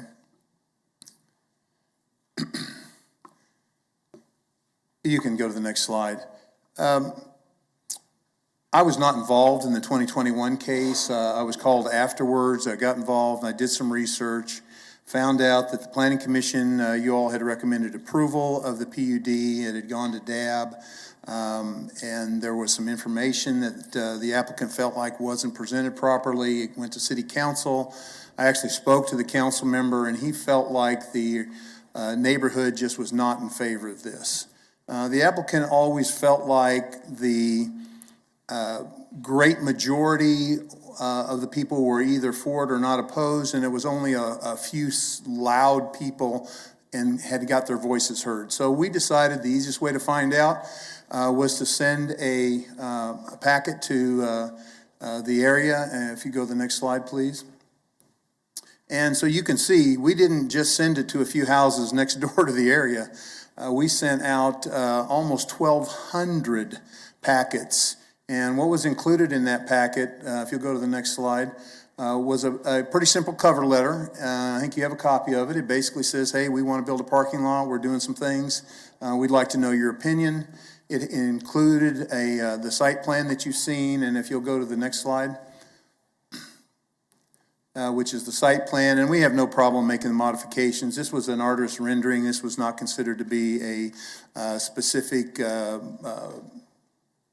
to scale site plan, so we'll make those changes. If you would go to the next slide. We made it very simple. This could not have been more simple. It was a very simple question. Do you support the construction of a parking lot if it was going to be in the vein of what we showed them? Yes, I support it. No, I don't, or I don't have an opinion. There was no trick questions. This was very simple and straightforward. The card was addressed to Happiness Plaza. It came to my post office box. Every one of them was stamped.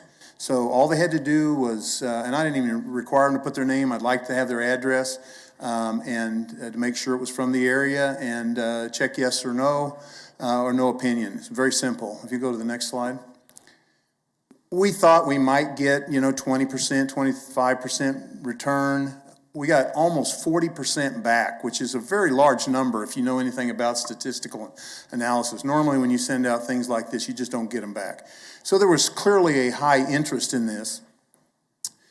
354 of the cards that came back, and I had to bring a larger briefcase because I could not get all of the cards that came back yes in my regular briefcase. So that is the ones that were yes. There's the no, and the no opinion. We also had some come back that were yes, but I wanted to make sure no one could accuse me of fudging numbers. These were from people that own businesses in the area and were not necessarily houses.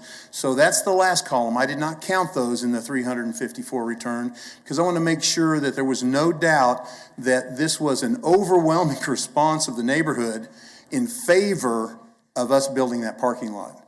Make no mistake, no matter what you hear today, the overwhelming number of people in College Hill think this parking lot is a good idea. If you go to the next slide, please. In fact, if you figure that the people that just didn't send it in didn't care, less than 6% of the people in College Hill oppose this. We did a study when I was on the city council for the fire department to find out if people liked the fire department. That was the same number of people who didn't like the fire department. Everybody loves the fire department. So when you look at this, you can see that the overwhelming number, if you go to the next slide, overwhelming number of people either don't really have an opinion or are strongly in favor of doing it, strongly in favor enough that they would mark a card, drop it in the mail, and send it back.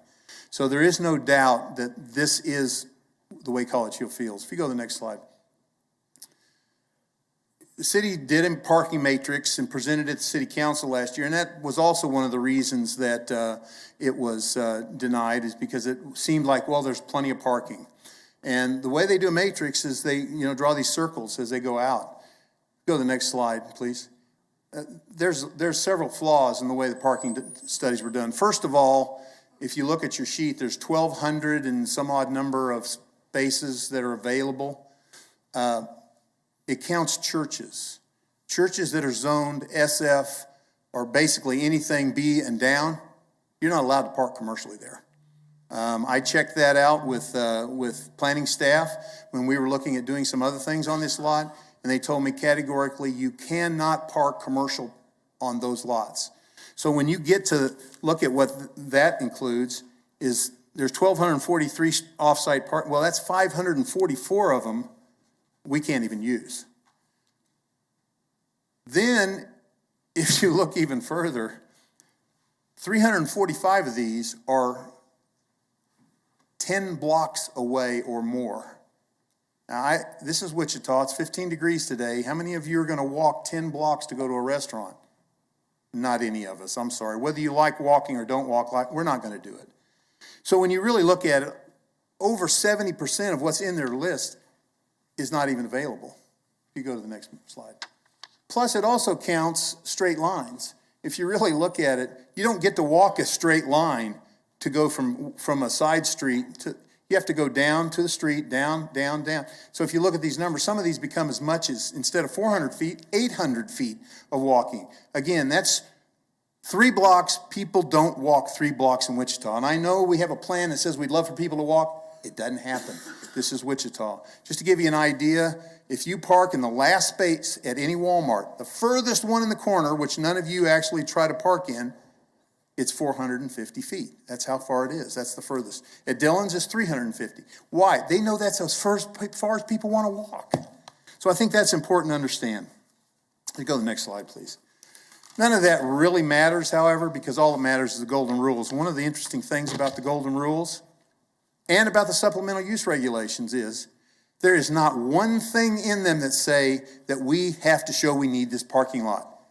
It's all of that data, all those statistics are irrelevant in the decision to do a conditional use. The only thing that matters is the golden rules. And I take exception with the fact that the character of this neighborhood is not a mixed use with commercial, with parking lots. And I also take exception to the fact that just because that we have a parking lot here, that we're going to make all these other people do parking lots. I represent a lot of people, and I'm usually trying to get them out of doing parking because people don't want to spend the money. I can promise you one thing. Happiness Plaza is not spending $500,000 building a parking lot they don't need. They are business people. They've done the analysis. They know they need it. I'm not going to go through all of my, because I'm going to run out of time here, I'm sure. I get kind of worked up. One of the things I think is, 15. yeah, I know. That's all right. One of the things that's very important is to understand is that the people, one of the reasons you see all these cards is these people don't want these off-street parking. They do not want their streets clogged with parking. And as from the standpoint of whether or not, and you can go advance a couple slides, whether or not it's safe or not, and that's one of the very important criteria. If you have parking on both sides of a street, it is not as safe as if it's not. This parking lot is much safer than an on-street parking. So if you could just go through the golden rules, just keep going, a couple slides, I think. The neighborhood supports this. They wouldn't spend this kind of money building a parking lot they didn't need. Go ahead and go to the last slide. I think the next one's the last slide. This is a good use of this ground. It is an improvement to the area. It is well done. And if you'll read my findings, you can use those as findings for approval. We have no problem with any of the restrictions that they put in their approval. Sorry, I really went through that fast, but I knew I was going to have to. Be glad to answer any questions. Up. You must have practiced, Greg. I didn't. That was like perfect. There you go. Question for you quickly. How many years from now will the trees be at this level of maturity? Actually, some of those trees are already at that level. This one here and some of those at the back. I would say that the majority of them probably you're looking at 10 years before they 10 years before it's going to look like this. But there are already some trees, and we're not taking out trees for this parking lot. Thank you. Other questions for the applicant, Commissioner Eldridge? Mr. Ferris, I got a couple quick questions. Yes, sir. Do you have currently any shared parking use agreements with anybody besides the church for employees? Only the one next door. That's correct. Would you be able, or would it be realistic to say that you would or would not be able to obtain any additional shared parking from any of these private properties around there? I'm not going to say that we couldn't, Commissioner. The issue is that, one, those are not right next to our property. Right. You know, one of them is on the corner, and if we went back to that slide that showed the walking from that distance, it's actually about 650 feet to get to our door from that parking lot. So it really doesn't make any sense for us to have those shared parking. And do you know of any other properties that are similar to this and what you and the owner are wanting to do along Douglas now or any other part of the city? Well, yeah, you can just go right up the street a half a block that way. You can go to go to Clifton Square. You know, yes, it's very common. This is not an unusual request. It was unusual, I think, partly because there were some houses there, and a couple of them were not in good shape. One of them, you're going to hear if he's still able to be here, is actually being moved to another lot in College Hill. So we've saved that house, and it's going to be used at another lot in College Hill. He's putting the foundation in today. So one of those houses was in very, very bad repair. The other one was very mediocre at best. They felt like this was a better use than them renting houses. Right. And my last question, I think you've already stated anyway, that staff also had in the packet that in the event that it was approved, they have certain conditions, this, that, and the other, and you fully agree with those conditions? We're fine with those, yes, sir. Thank you, sir. Other questions for the applicant, Commissioner Miles? So, Mr. Ferris, of the responses that you received, was there any kind of an analysis conducted that you can tell me how many of those came from within like a block? How many came I did not do several blocks? Yeah, I didn't do that. I did check to see how many came from Oakland, and there were only 4 from actually Oakland. 2 were for, 2 were against. Area, if you look to where this just south and east, there's a complex there. They were overwhelmingly in favor of. So no, I didn't do that. Okay, thank you.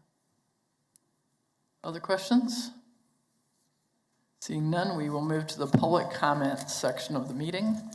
I think we had at least 10 people who plan to speak. It might be good just to all move to close chairs so that we can make sure we get your testimony in. And so come on up.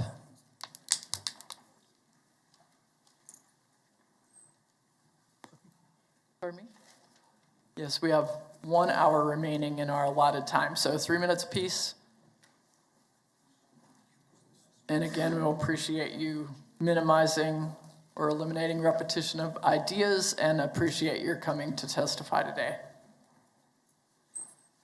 Good afternoon. Your name and address, please? Kira Monaco, 311 South Clifton Avenue, and I have a deck if somebody could pull it up. Okay. You need the name, neighbor, MAPC slides.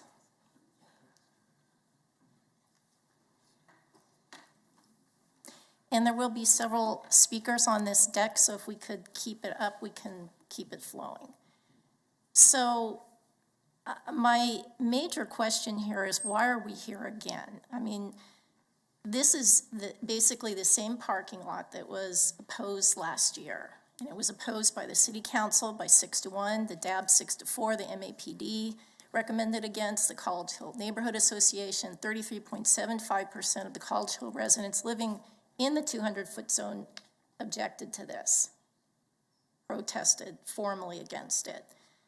And there was also 131 College Hill residents that opposed this through emails sent to the MAPD. Now, let's talk a little bit about the pedigree of the Happiness Plaza survey that you've been hearing so much about.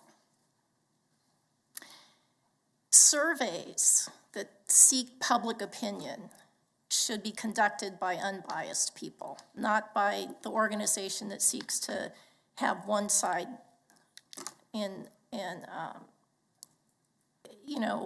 that wants a certain survey outcome. In this case, many of the survey recipients who opposed the parking lot did not respond to this Happiness Plaza. I am one of those people, because we have legitimate concerns that our opposition vote would not be counted. There's an old saying that you trust in God, but everybody bring data. We've seen the stack here, but I have not looked through those to see who responded or if they're even valid. I mean, we only have their word to verify that. Let's go to the next slide, please. You have 1 minute remaining. Okay, perfect. So what are the changes in this application? The only change is that the proposed parking lot exit has been moved from Oakland onto Clifton. Now, they say that all traffic will be routed onto Clifton, but this is not the case.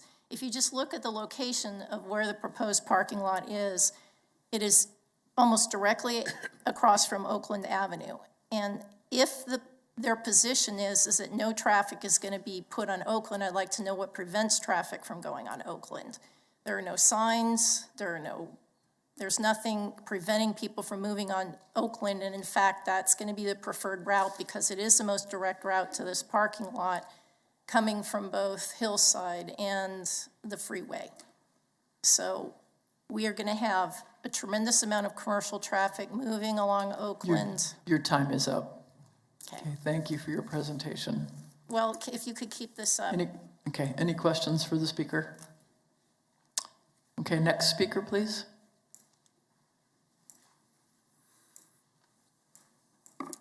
Hi, my name is Heather Klotfelter, and my husband and I and our 5 children live at 320 South Clifton. We're just 2 blocks down from the proposed parking lot. We live right next to College Hill Pool, and if you want to put the slides. Can you keep the slide up, please, type in? Yeah, I think it's slide 3. We would be on.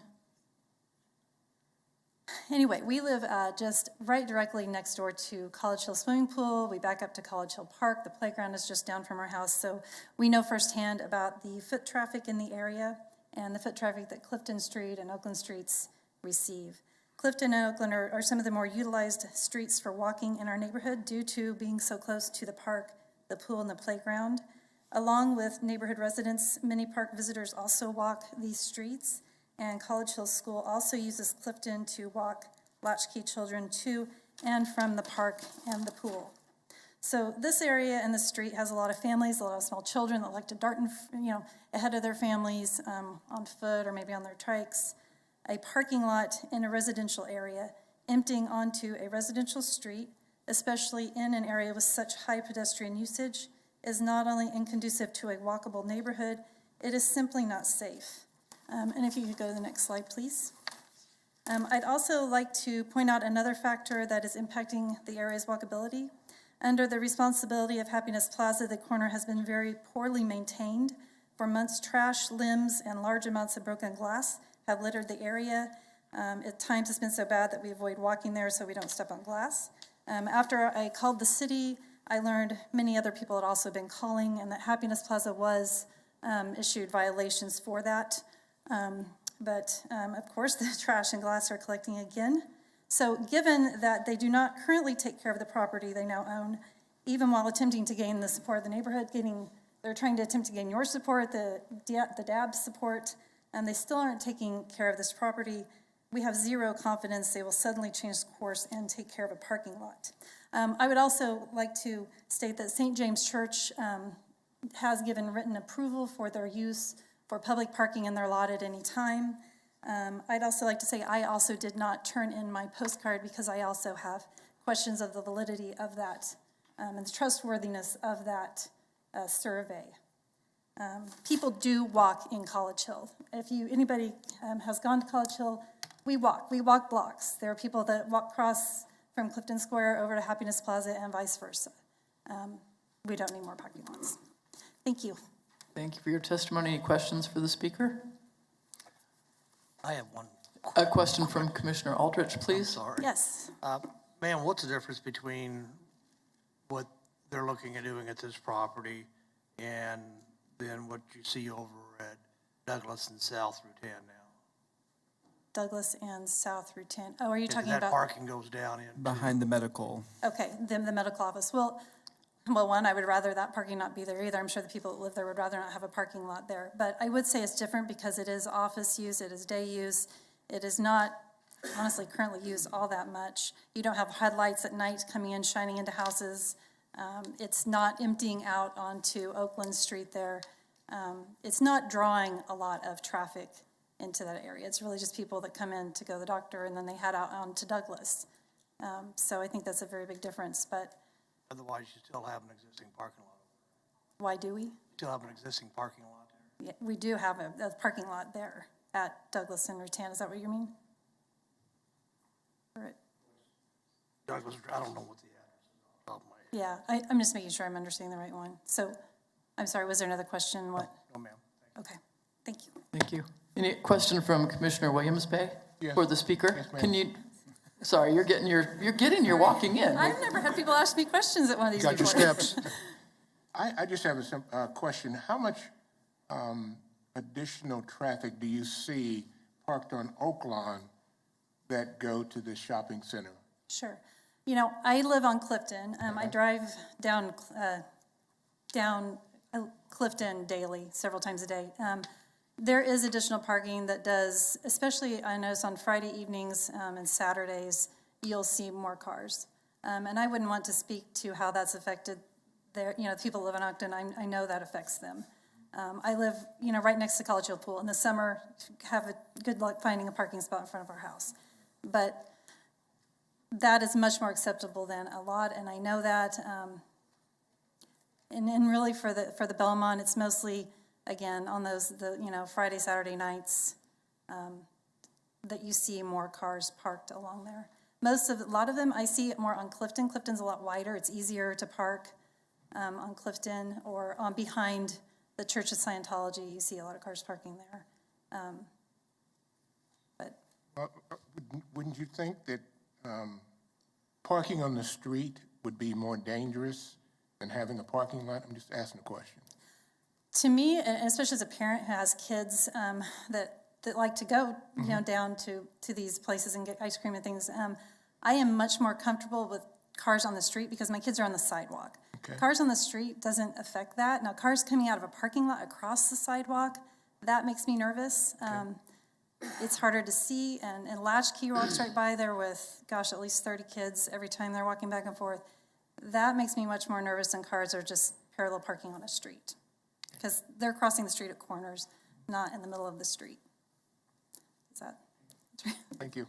Thank you. I will actually ask, is there anything else? Okay, thank you. Thank you. Let you get 10 steps away and then. Yeah, right. Yeah, we got to wait till you get to the corner, see if you can walk 400 feet. Next speaker, your name and address, please. My name's John Claude Filter. I live at 320 South Clifton, Heather's husband. So I think part of what I want to talk about is the reason we're opposing this is again, for the very thing that drew the Belmont to the neighborhood, and that is the atmosphere. And the atmosphere has been established by the fact that there's houses that have been there.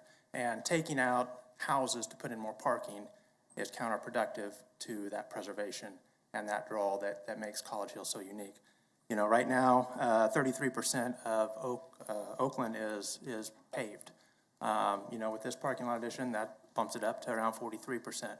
So again, it's setting precedent. We've got other areas. We have Clifton Square just across the street that has parking woes. They're very, very busy. They do own a house just to the north, and they have made some provisions in owning that house and cutting some new parking, street parking in diagonal parks. The concern is that if we let this happen, then where do we stop? When do we get to say no to taking houses down to build parking lots? Again, for businesses that likely are not going to stand the test of time, as would a house. Those houses have been there for hundreds of years. So that's the basis for a lot of the opposition on this. I'd also like to talk a little bit about just putting a parking lot there and what that does at night for light pollution. So we're bringing lights internal into the neighborhood now, and based off the parking plan that I saw, I counted 11 stalls that faced a house with headlights. So at night, the houses across the street on Oakland are going to be having headlights flashed into their homes on a regular basis. There's 5 of them that point directly at a house to the west. Granted, there's going to be a screen there. You also got to keep in mind that parking lot's going to get raised up, so the lights on the cars are going to be pushed up even further in line with the house. We also have the addition of potential parking lot lights into the parking lot for security. If they're going to light that parking lot at night to keep their patrons safe, we've got more light pollution dumping in there. That was it. Question, Commissioner Duell? You have 1 minute left. I'm good. I really just want to harp on the whole idea that, again, it's preserving the neighborhood. Thank you for your testimony. Any questions for the speaker? Thank you. Next speaker.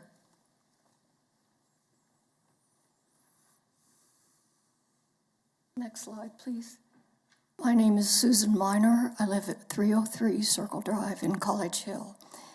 You have in your packets a copy of this letter from a highly esteemed realtor with over 40 years' experience selling houses in East Wichita, urging your denial of this application because it will negatively impact the life and the property values of the neighbors. What evidence does the applicant provide to prove otherwise? Next slide, please. As of this month, 4 parking studies have proven that the applicant is not fully utilizing their 85 available parking spaces.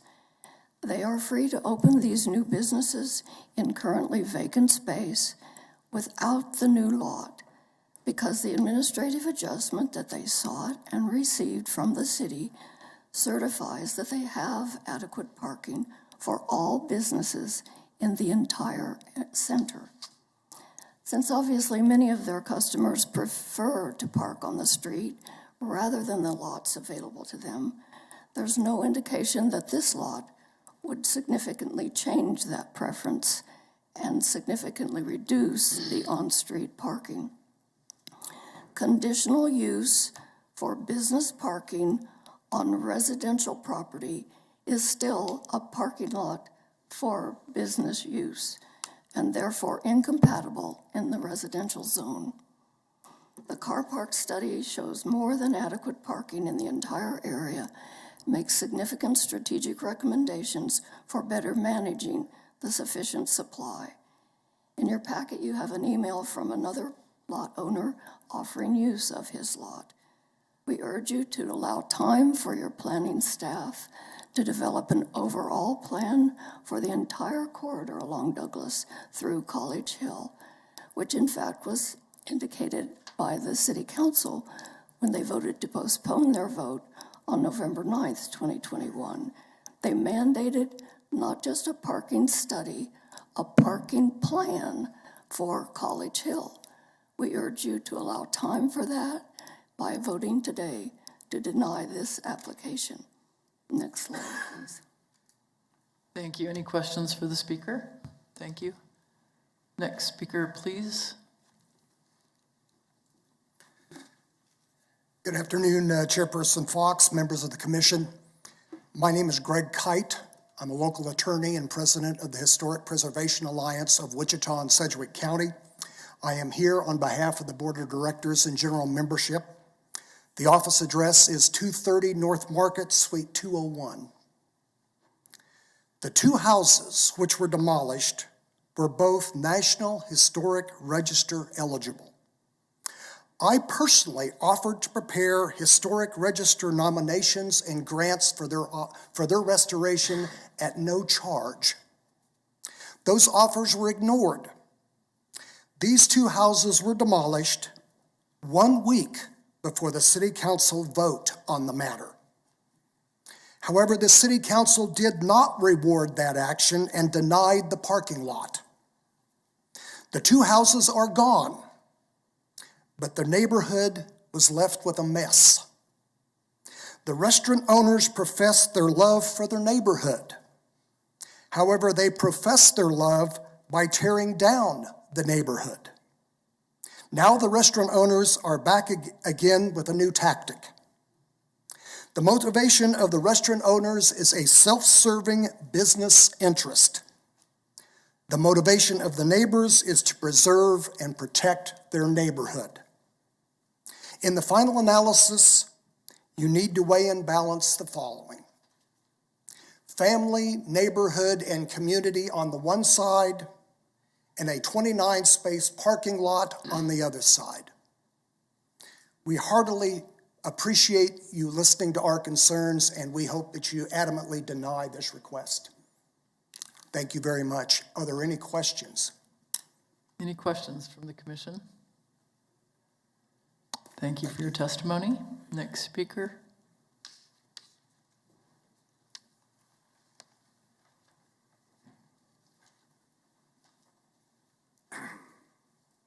My name is Tom Ennis. I live at 303 Circle Drive. A parking lot for commercial use on a residential TF3 corner and street where children play and young mothers push baby strollers along the brick avenue is a deficient and even dangerous conception. There are 5 families on Oakland between Clifton and Rutan who have small children who play, walk, run, and ride bikes. During the summer, there are 35 to 50 children, sometimes more, who traverse the Clifton sidewalk, single file, from College Hill School Latchkey Program to the College Hill Pool and back. 3 days a week, you can witness this parade. I'm almost done. Okay. They pass through the area that has been designated as the entrance and the exit for the proposed parking lot. This plan is a deficient and dangerous idea for a number of reasons, which I am not going to talk about. And because it is dangerous, it makes you wonder what's so important to the applicants that they would put the lives of children at risk. And if that tragedy occurs, which one of you will acknowledge that, yes, I voted for that idea? Thank you. Thank you. Any questions? Thank you. Next speaker, please.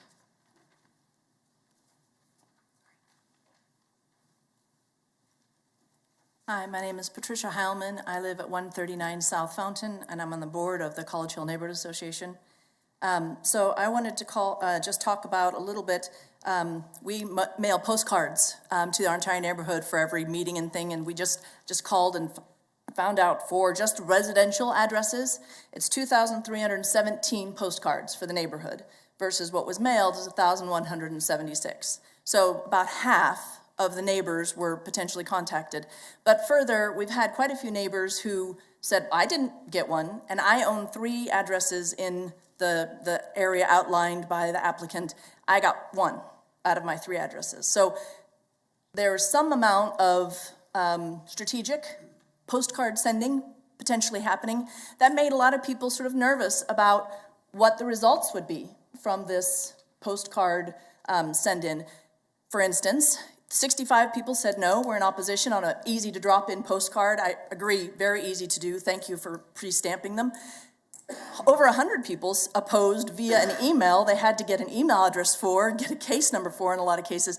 You had quite a few people engaged, opposing, over the 65 people that dropped the postcard in the mail. I would ask that for the 60% that didn't respond, as you heard other applicants say that they didn't respond because they have very little faith, no trust in the applicant, that you would consider more of that 60% as a no, and maybe a heck no, versus a neutral, as the applicant suggests. We've also had a neighborhood meeting since the packets went out to neighbors, and there were also quite a few people who said, I didn't, what are you talking about? I didn't get this. And quite a few people, the neighborhood meetings are still, they're attended by 35, 40 people, as many as 100 people when we get raucous. And they're very much, we want to stay a neighborhood with houses, not parking lots. That's the tenor of our neighborhood. That's the way we want to stay. That's what drew the Belmont to our neighborhood, was a beautiful place with beautiful houses, and that's what we want to stay. And we've, for 100 years, had to fight to stay that way, and we ask that you support us in continuing to stay that way. And we thank the city.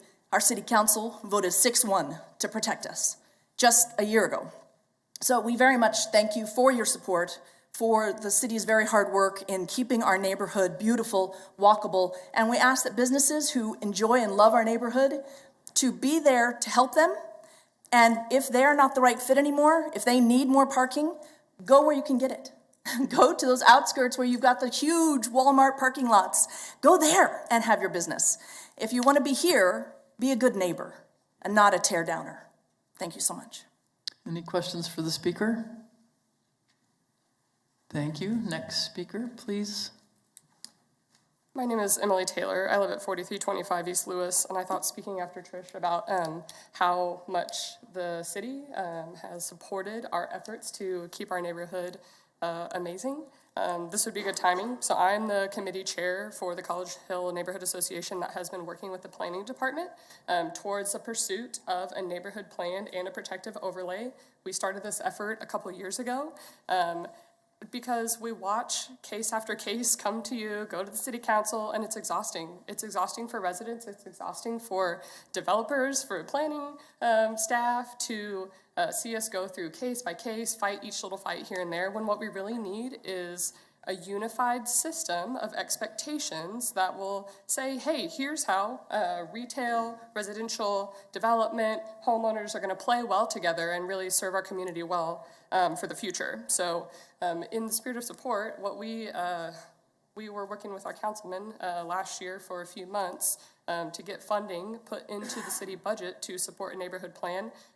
Like Philip mentioned, that was approved last year, and the process steps are starting now. And I'm really excited about that. I'm excited to see, we're going to go through the public engagement. We're going to get to have that process where everyone really gets to sort out via a third-party professional consulting firm what is going to be best long-term.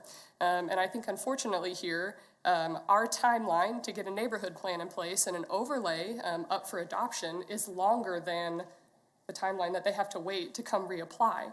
So what I would ask you today is look for the future of our community, that we're really working towards it. We want to work together. We want to have a place that businesses are going to thrive and residents are going to be happy. But it just takes a little more time to do that well. And I would ask that you deny this application today to give us the time to sort that out, because it's coming soon. Can you tell me, does your RFP specifically talk to parking plan as a part of what would be analyzed in your neighborhood plan? Scott, can you answer that?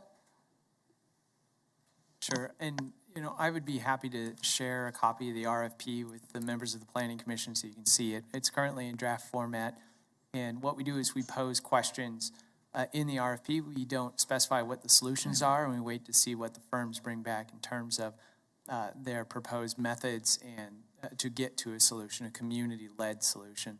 So, but one of the questions that we do ask is about parking and transportation in general. Okay, thank you. Any other questions for the speaker? Thank you. Next speaker, please.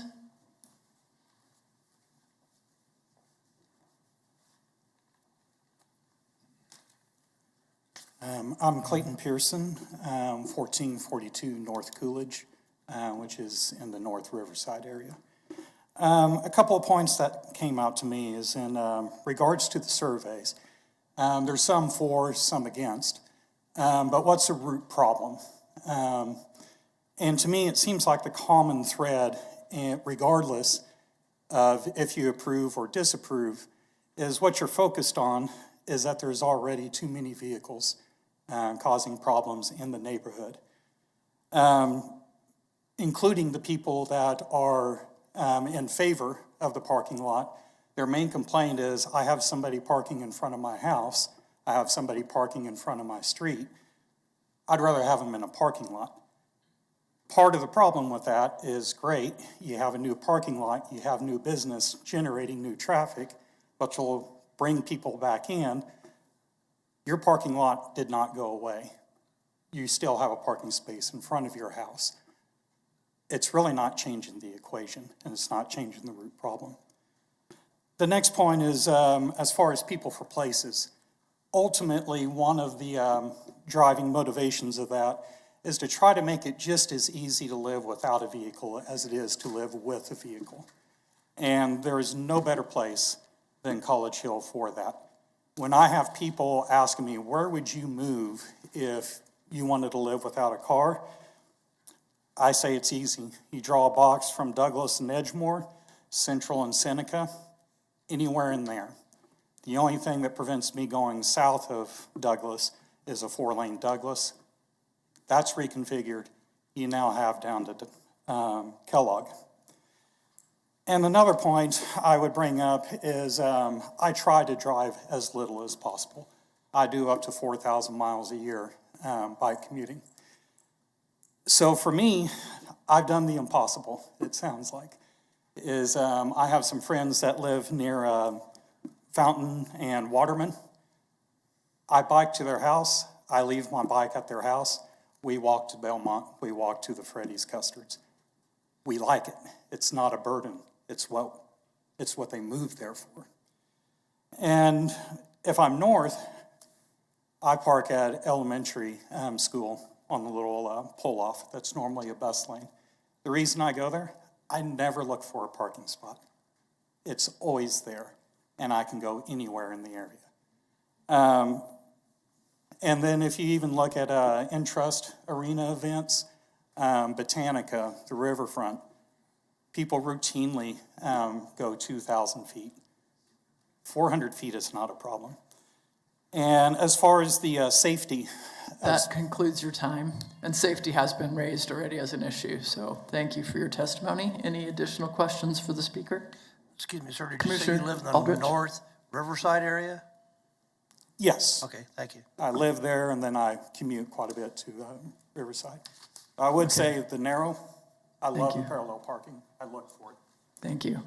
How many speakers do we have remaining? I'm just trying to assess the time. 1, 2, 3, 4, 5, 6, 18. We need to reserve at least 15 minutes for our discussion. So as you come forward, get a little closer, please, and please ensure you're not repeating something already addressed, like validity of the survey, dangerousness of walking, etc. Go ahead, sir. Okay.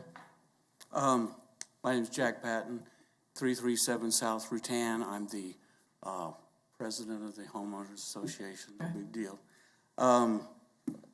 When this all got started, everybody negotiated, came up with requirements, expansion, exceptions, concessions, and everybody was happy. Well, now some folks aren't happy about a parking lot that's been subject to studies that said, don't need it. Bottom line, Wichita has a greater need of developing and maintaining neighborhoods rather than having more and more parking lots. Studies are going on across the street saying Wichita has a walking problem, not a parking problem. Not my words, these guys. I'm just kind of concerned about the damage to the neighborhood, that once you start, it's going to continue. And it's not just College Hill, but it's developments around the city. It's the neighborhoods that end up taking the brunt of the destruction and basically subsidizing developers that say, oh, well, you know, we'll just knock down a couple more houses that we're going to need. And I'm thinking if the neighborhoods are going to subsidize the development in Wichita, maybe we should get a cut of the money. Thank you for your testimony. Any questions? Next speaker, Commissioner Blick, you had a question? Tried to stop you. Question, so you're the president of the neighborhood association. Is that within this area that we were talking about? Yes. And did you receive one of the studies? Yes. The surveys and stuff?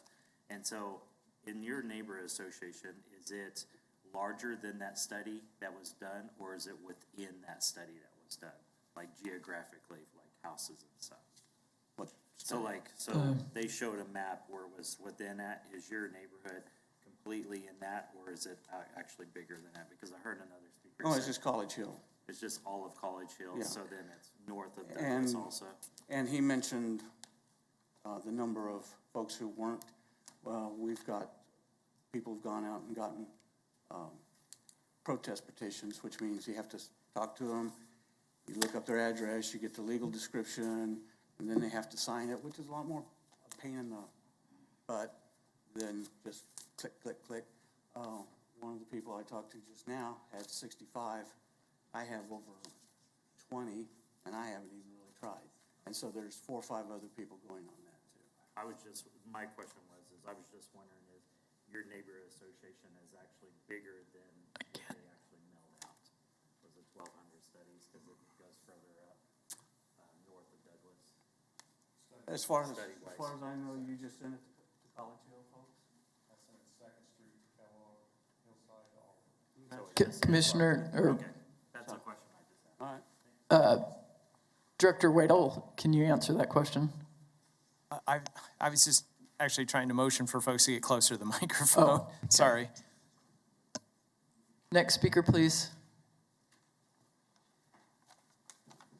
Hi there, I'm 91-year-old Ann Graham, and I live at 43 35 East English, essentially at the corner of Crestway and English. I need to tell you all, there is only one family, and we're all a part of it. There is only one Wichita family, and we're all a part of it. The last time I spoke to you, I mentioned the analogy of the tent and the camel, where the camel wanted to get into the tent, and he broke his nose through a small hole, and he kept pushing and pushing. He wanted so to get in where the people were, and eventually the camel was in the tent, and the people were out of the tent. You remember the story. Well, this is the situation. The ancillary parking is the camel, and we Wichita people are the tent that are going to be pushed out. I understand that the Belmont developers are very eager to develop the entire block for development down the road. And this is only the beginning for trying to get ancillary parking in. Rightly or wrongly, that is what my understanding is. So bit by bit, College Hill is going to be eroded. I've lived here since 1967, and people are always walking to the park. People are always walking to Douglas. People are always walking to College Hill. People will always walk to the Belmont restaurants. And so we need to believe that we are a Wichita family, that we want to keep College Hill as it is now, not as they envision it will be down the road when they get their ancillary parking in and go on to get the rest of the block with all these beautiful buildings destroyed. And I urge you all, please, oh please, do not support ancillary parking. Support the original vote of a year ago where they said that it is what it is and it should be the way it is now. Thank you very much. Thank you for your testimony. Next speaker, please.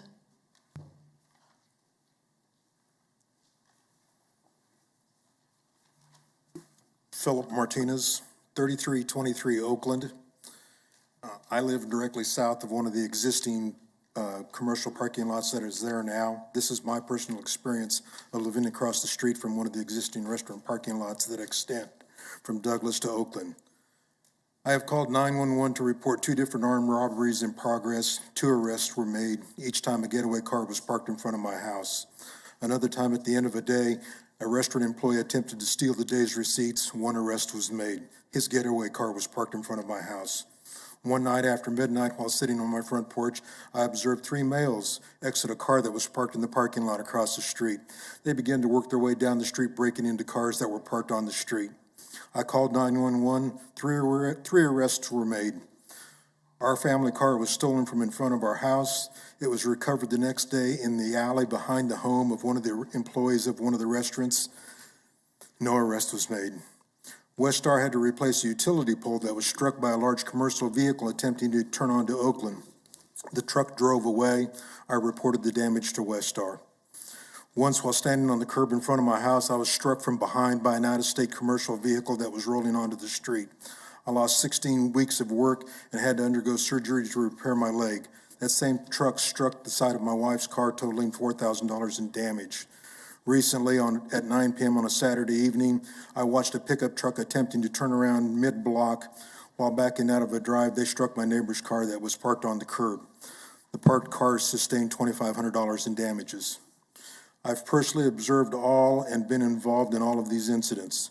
This is a residential street. We've had to endure crime, property loss, personal injury, all the result of commercial traffic and accessibility to the neighborhood brought by parking lots that extend into the neighborhood from businesses on Douglas Avenue. I am not in favor of this application. I'd also like to point out that Mr. Ferris contradicted himself. He said that nobody wants to walk 10 blocks to park a car, but apparently they want to send in a little card that says, I'm in favor of a parking lot. He contradicted himself. Also, I do have a solution that nobody has brought up that would benefit the applicants and partially benefit the residents. They were denied a parking lot with access from Oakland. If you deny access from Clifton, push all the traffic back onto Douglas. They own that entire corner on all sides. They have 4 driveways that empty onto Douglas. None of these cars would have to come into the College Hill neighborhood if there's no Clifton and there's no Oakland driveway. And it would help Your them time with, is up. with their access, their setback as well. Thank you for your testimony. Your time is up. How many speakers do we have remaining? 3. Please proceed quickly to the front. Please. 4 times 3. Hi, my name's Carol Statz. I live at 200 South Clifton Place, probably one of the closest neighbors to the Belmont Place. I am for the parking lot. Every day I have to see parking, a desecrated lot right behind the Belmont. The houses are gone, unfortunately, but they are gone. One was kind of an eyesore. The other one could have had some rehabilitation done to it. But I do find that you do have to cohabitate with the businesses in College Hill. I was in real estate before. I've lived in 3 different areas in College Hill, one by other businesses. This one, I think, is excellent. The Belmont Place has been nothing but a great neighbor to us. People say that everybody is wanting to walk. Well, obviously not, because we have wall-to-wall parking when that restaurant is open. I think it's needed. I only ask that we would be able in the summer to have ice cream socials or farmers market. I think would just add to our neighborhood. Like I said, we can't even have our friends or relatives come when the restaurant's open because there is no parking for them. I live in a 24 unit right directly behind the Scientology, and we have our own parking, but anyone else does not. So I am in favor. At this time, it's ridiculous to look at an empty lot that could be used for the purpose and for safety.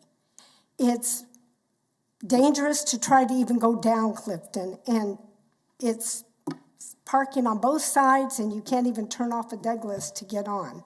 Some of the time you have to go all the way around just to get on your block. Thank you. Okay, thank you for your testimony.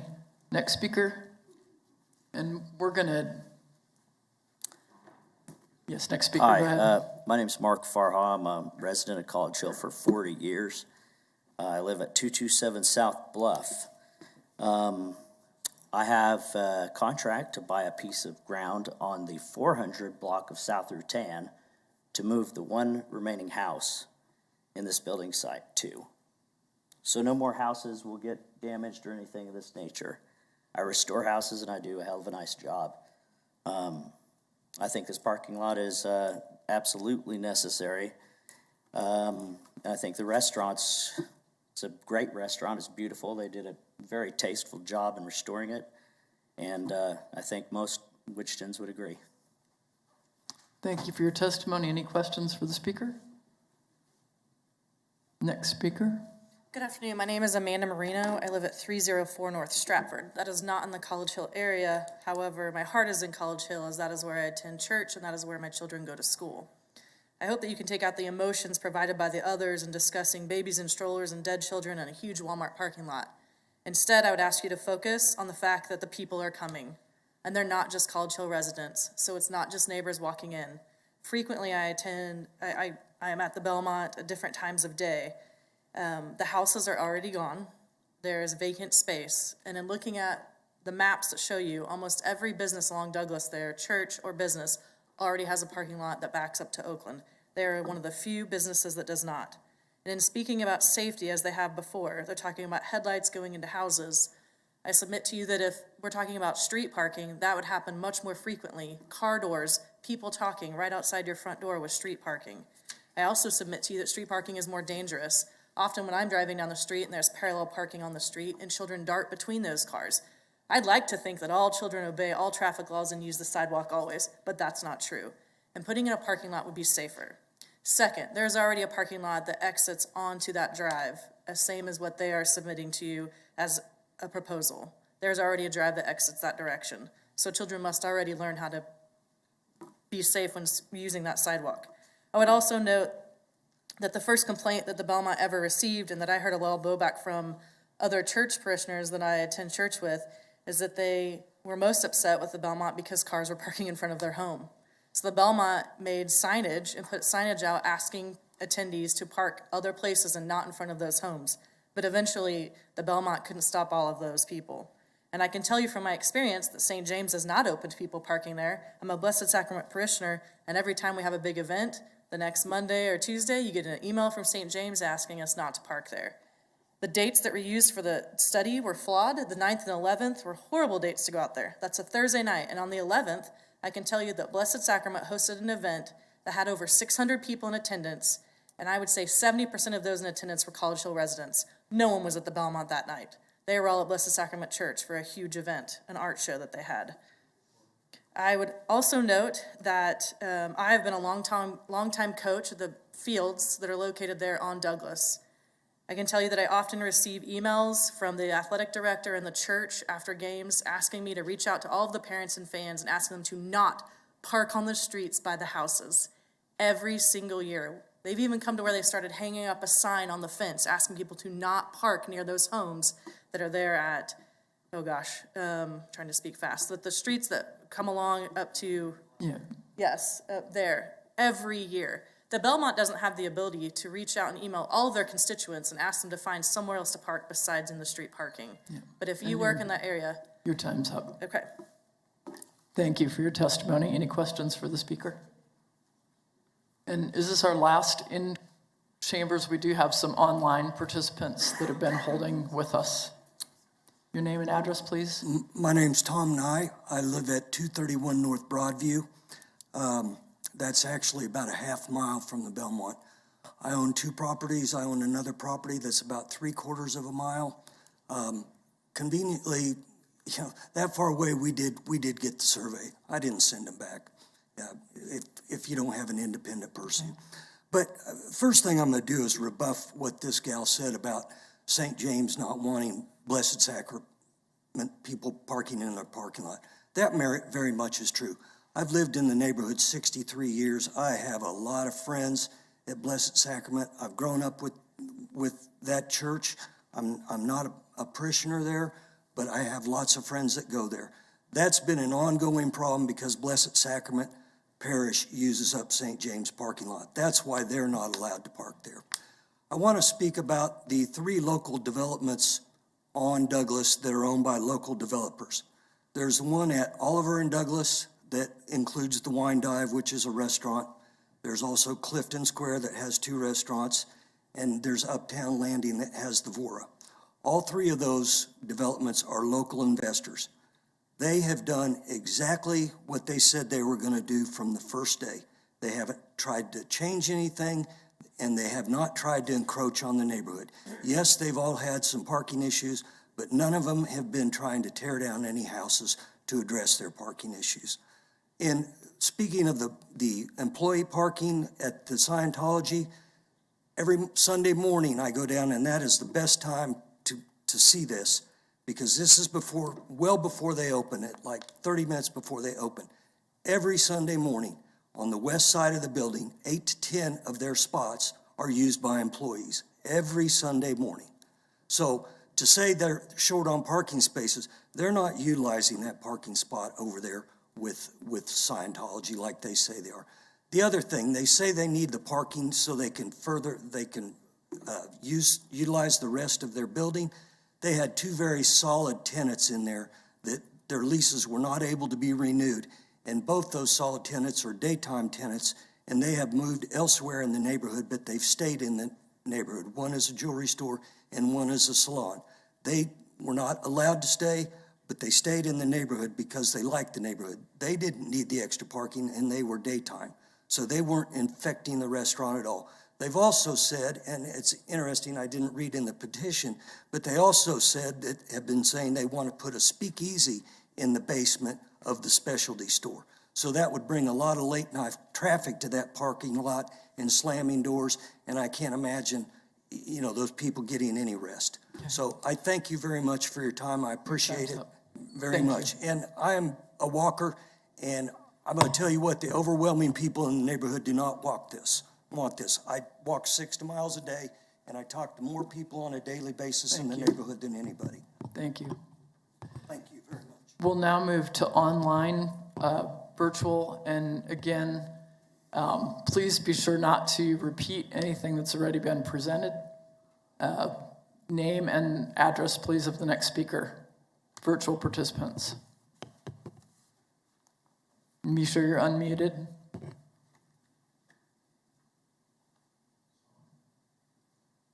Sonia, please unmute.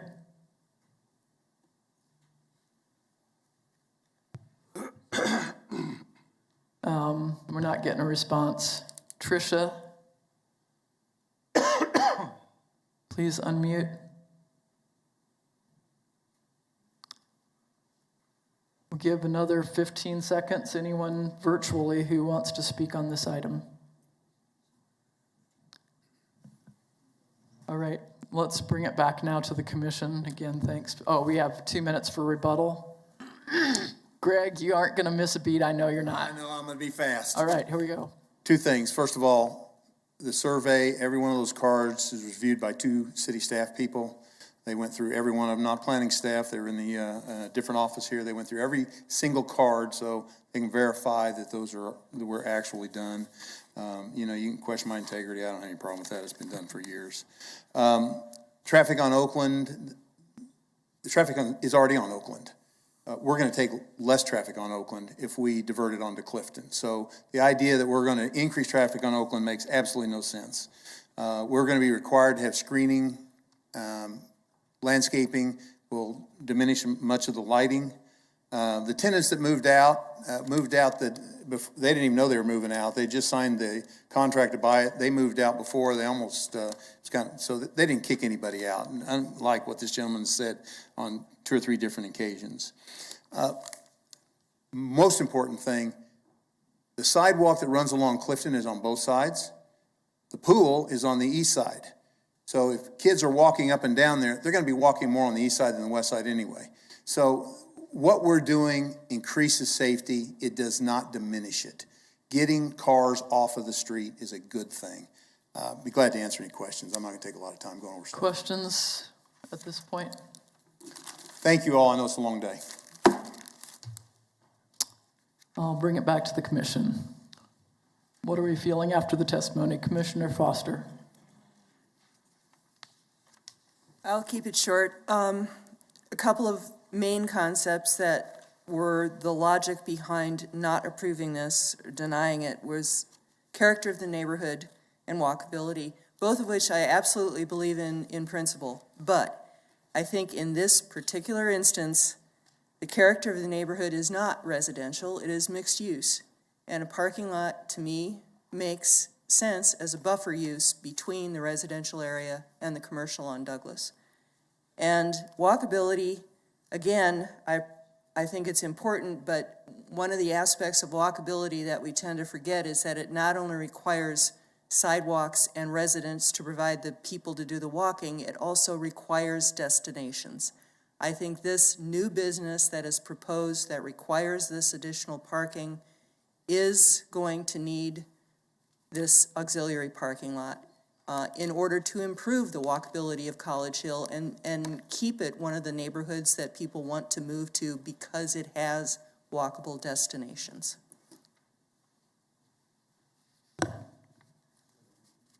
Other comments or discussion? Oh, I got a comment. Commissioner Warren? There's a couple of areas where we're looking at findings of facts. In my opinion, the shortage of parking is detrimental to the neighborhoods. So not the bringing on a parking lot is not going to be a detriment. It's lack of parking is a detriment. The simple question that we really come down to is the area going to be better off with a parking lot, yes or no? And in my opinion, it's going to be better off with the parking. I agree with Mr. Ferris that there's going to be traffic in the area. There's not much we can do about that, but there'll be less with that parking lot available. So I would move to approve and incorporate the recommendations staff had with the finding of approval. A reminder that we will need to identify findings that. And he just did. Yeah, okay. Second. Okay. We have a motion from Commissioner Warren and a second from Commissioner Foster. Any further discussion? Question the RFP for a neighborhood plan, which I understand would reasonably include parking. The RFPs are just out, so. If I could, it's currently in draft format. Okay, and so okay. It's just drafted. Yep. So reasonably, any results from that plan would be how far out? Is there any way to predict that? Based on the issuing the RFP, getting responses, then you got to do interviews, then you got to go through the contract negotiations, and you got to get it for signature.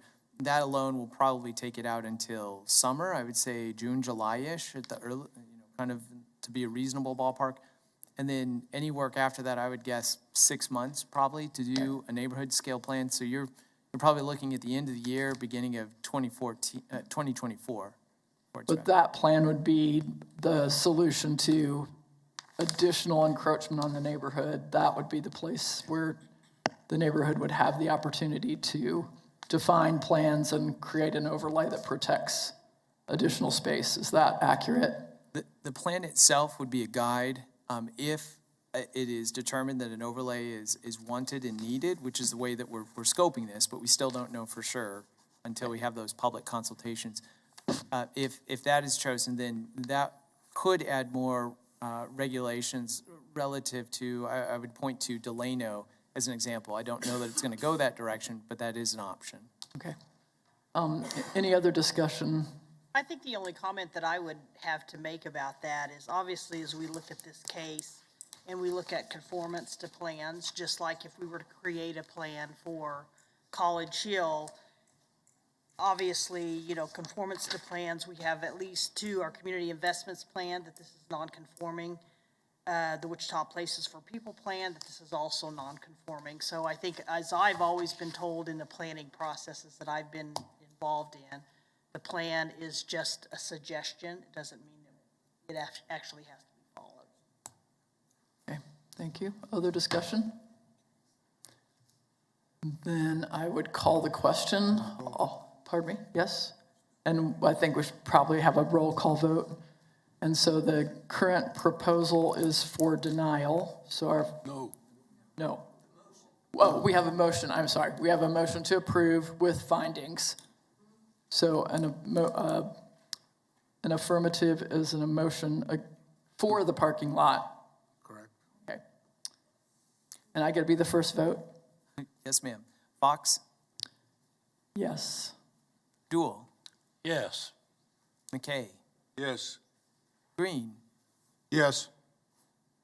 Bill Johnson is absent. Josh Blick? Yes. Yes. Nix is absent. Foster? Yes. Warren? Yes. Joe Johnson is absent. Miles? No. Hartman is absent. Aldrich? Yes. Williams Bay? Yes.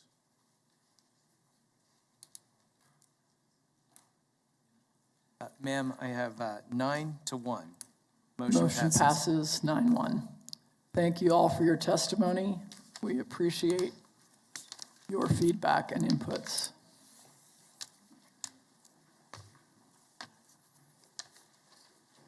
That adjourns our meeting within the time frame allotted. What, already? 5 minutes to spare. Is there anything else we want to talk about today? I would like to just add